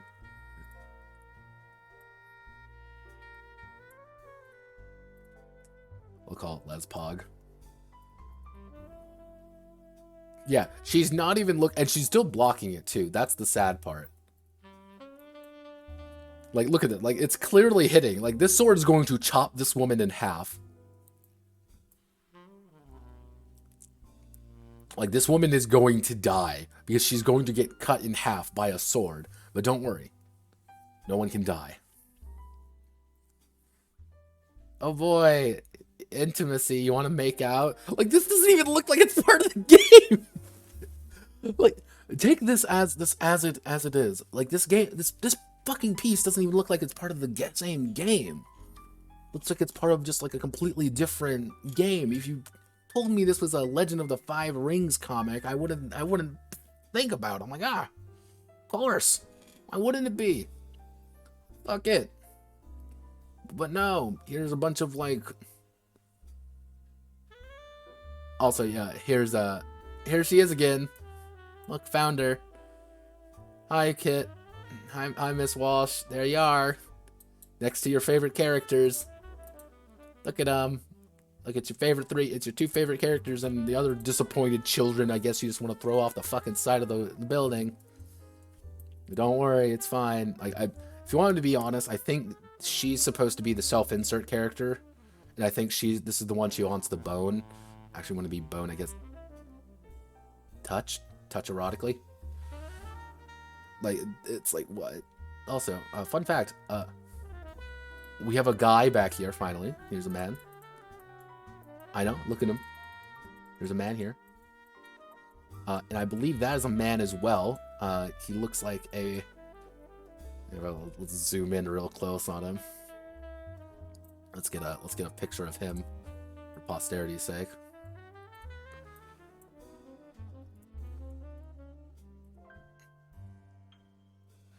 Yeah, the beast does fuck, and look at that face. Look at that face. Look at it.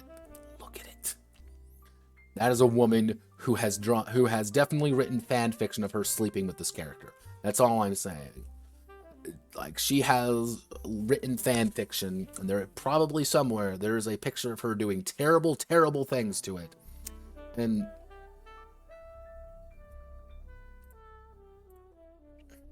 Wait a second.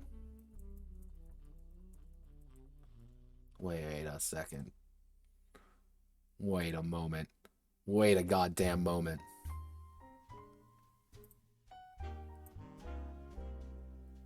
Rebecca Sugar, it was you all along! Guys, I figured out the secret to thirsty sword lesbians. It's literally just fucking... That's Rebecca Sugar from Steven Universe. Make it end. Why won't the pain end? Look at it. It's the same person. I want to die. Why did I do this to myself? Look at these.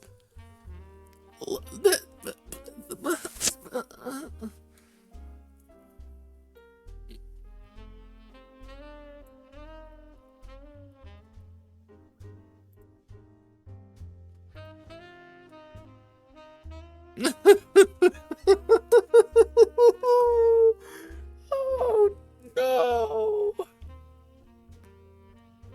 Oh no! I didn't realize it.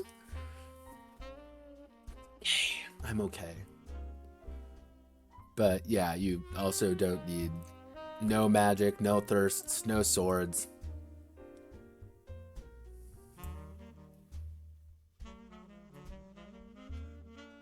Well, yeah, but shut up.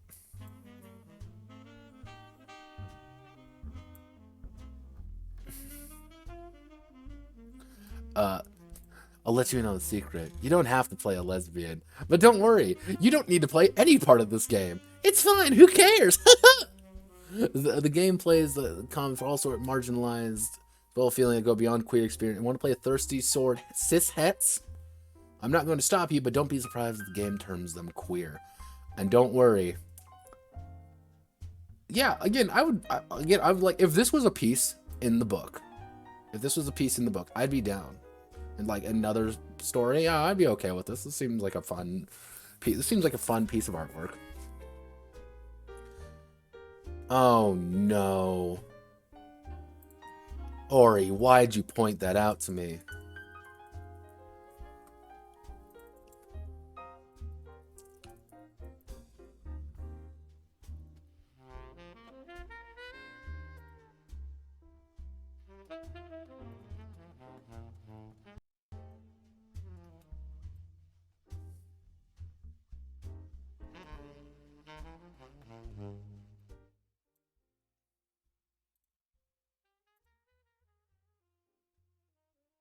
Give me 1 second. I need to bring up the appropriate track for this.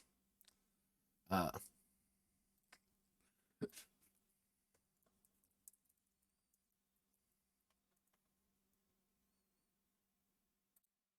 you know, prepare your eardrums. You can't keep getting away with it! He can't keep getting away with it! He won't. You're welcome. Why? How? Like, how do you... It's the original bone in this fucking game's body. I didn't even realize this before. It's been forever since I've watched Star Versus or any of those things. How? Like, that's my question. Fucking how? Also, we have the... Like, oh boy, trans stories, yay. We can't forget about all the glossary of terms. Aromantic, asexual, cishet, demisexual, dyke, fash. Sorry everyone, but we're all fascists here. He, him, lesbians, neopronoun, consisting of newish words created for the purpose. You're unsure the conjunction.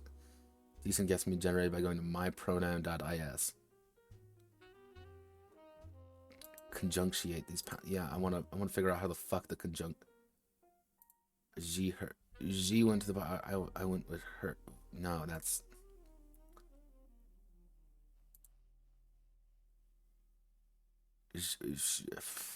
No. God help me.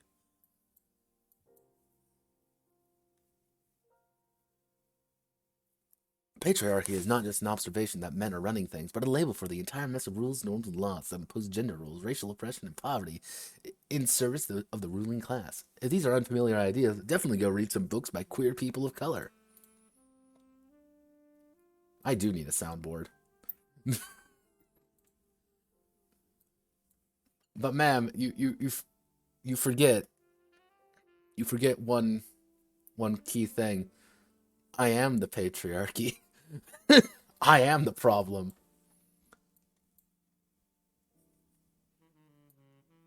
Also, swerf. That's a new one for me. Has anyone heard of the term swerf? Sexy worker excluding radical or reactionary feminist. Alright. TERFs are bad.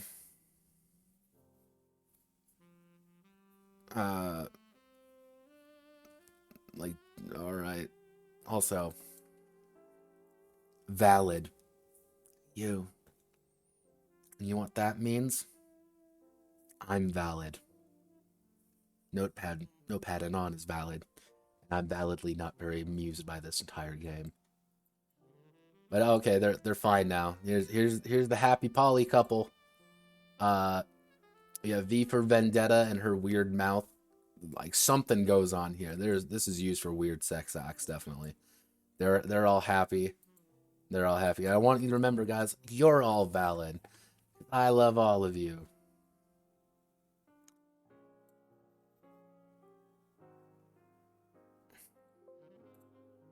Gay spaceship. No, there's no logo on here. There's nothing on this website. I've been here before. There's nothing on... So that is... Thirsty Sword Lesbians. Now, what are my thoughts on this game? what are my concepts, my ideas? I think the ultimate thing about Thirsty Sword Lesbians, the ultimate concept, the ultimate final solution to this is, why does this exist? And I've been asking myself ever since I discovered it a few months ago. Why does Thirsty Sword Lesbians exist? Is there a reason for it? And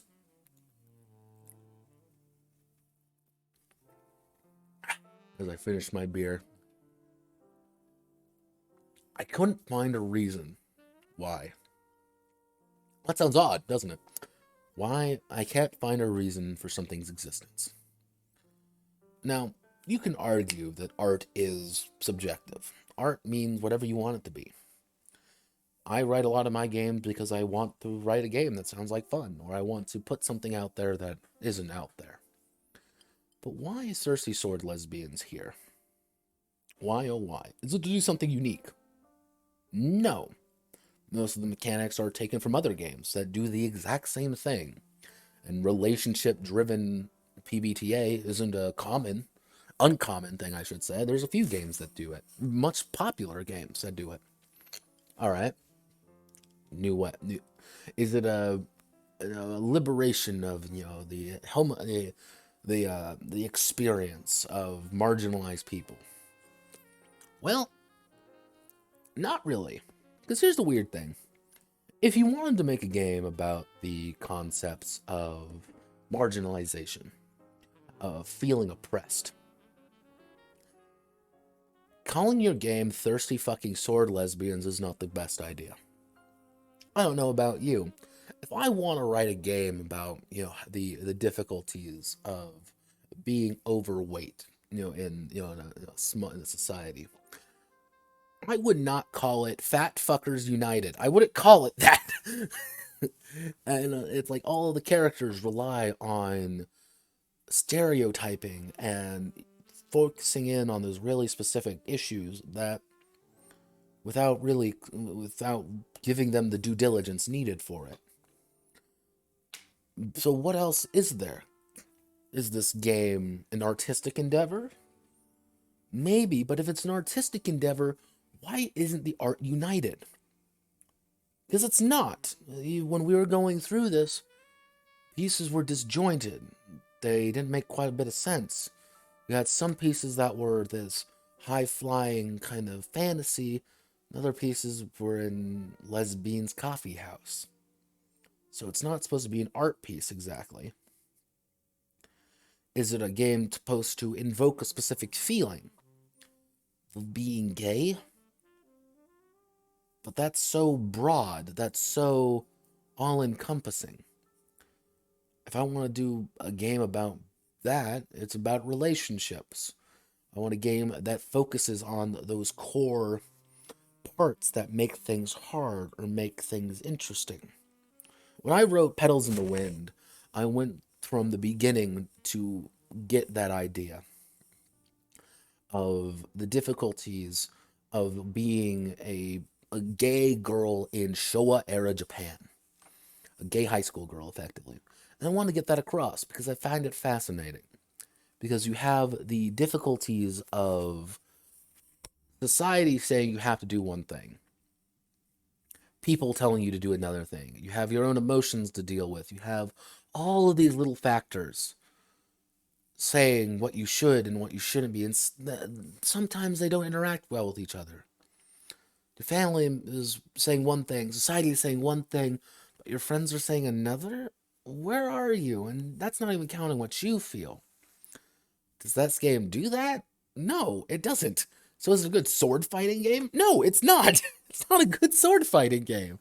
If you want a good sword fighting game, look at fucking run it in Song of Swords. Run it, run it in Riddle of Steel. Run it in Prodenia Kobiet.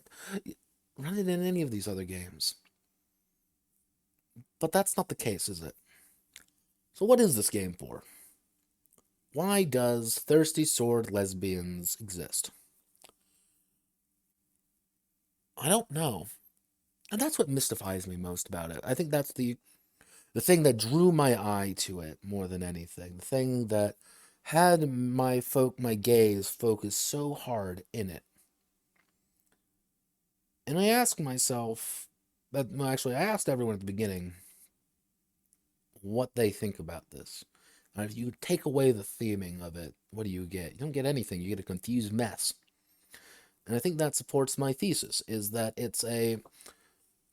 no part of this game gets an opportunity to shine. Every part of it always seems it's at odds with another part of it, and it just kind of waves it off. It's not quite Revolutionary Girl Lieutenant. It's not quite Undertale. It's not quite Fire Emblem. It's not quite Cyberpunk. It's not quite anything. Now you may be saying, oh, well, that's the point. It's supposed to be a broad, game for everyone. But you lose an identity. And I think that's what this game doesn't have. It does not have an identity. It does not have any meat to it. It's a game that exists to sell as many copies as physically possible. But to play it, you can play this game in multiple systems. You want to play Neon City 2099? Play Cyberpunk. You want to play the Three Houses version? You can play it in another fantasy game. You can play all the things that they're saying in other games that do it better. You want the relationship mechanics? Masks. Masks isn't great. It has its flaws, but what I like about Masks is that it gets across exactly what it's about.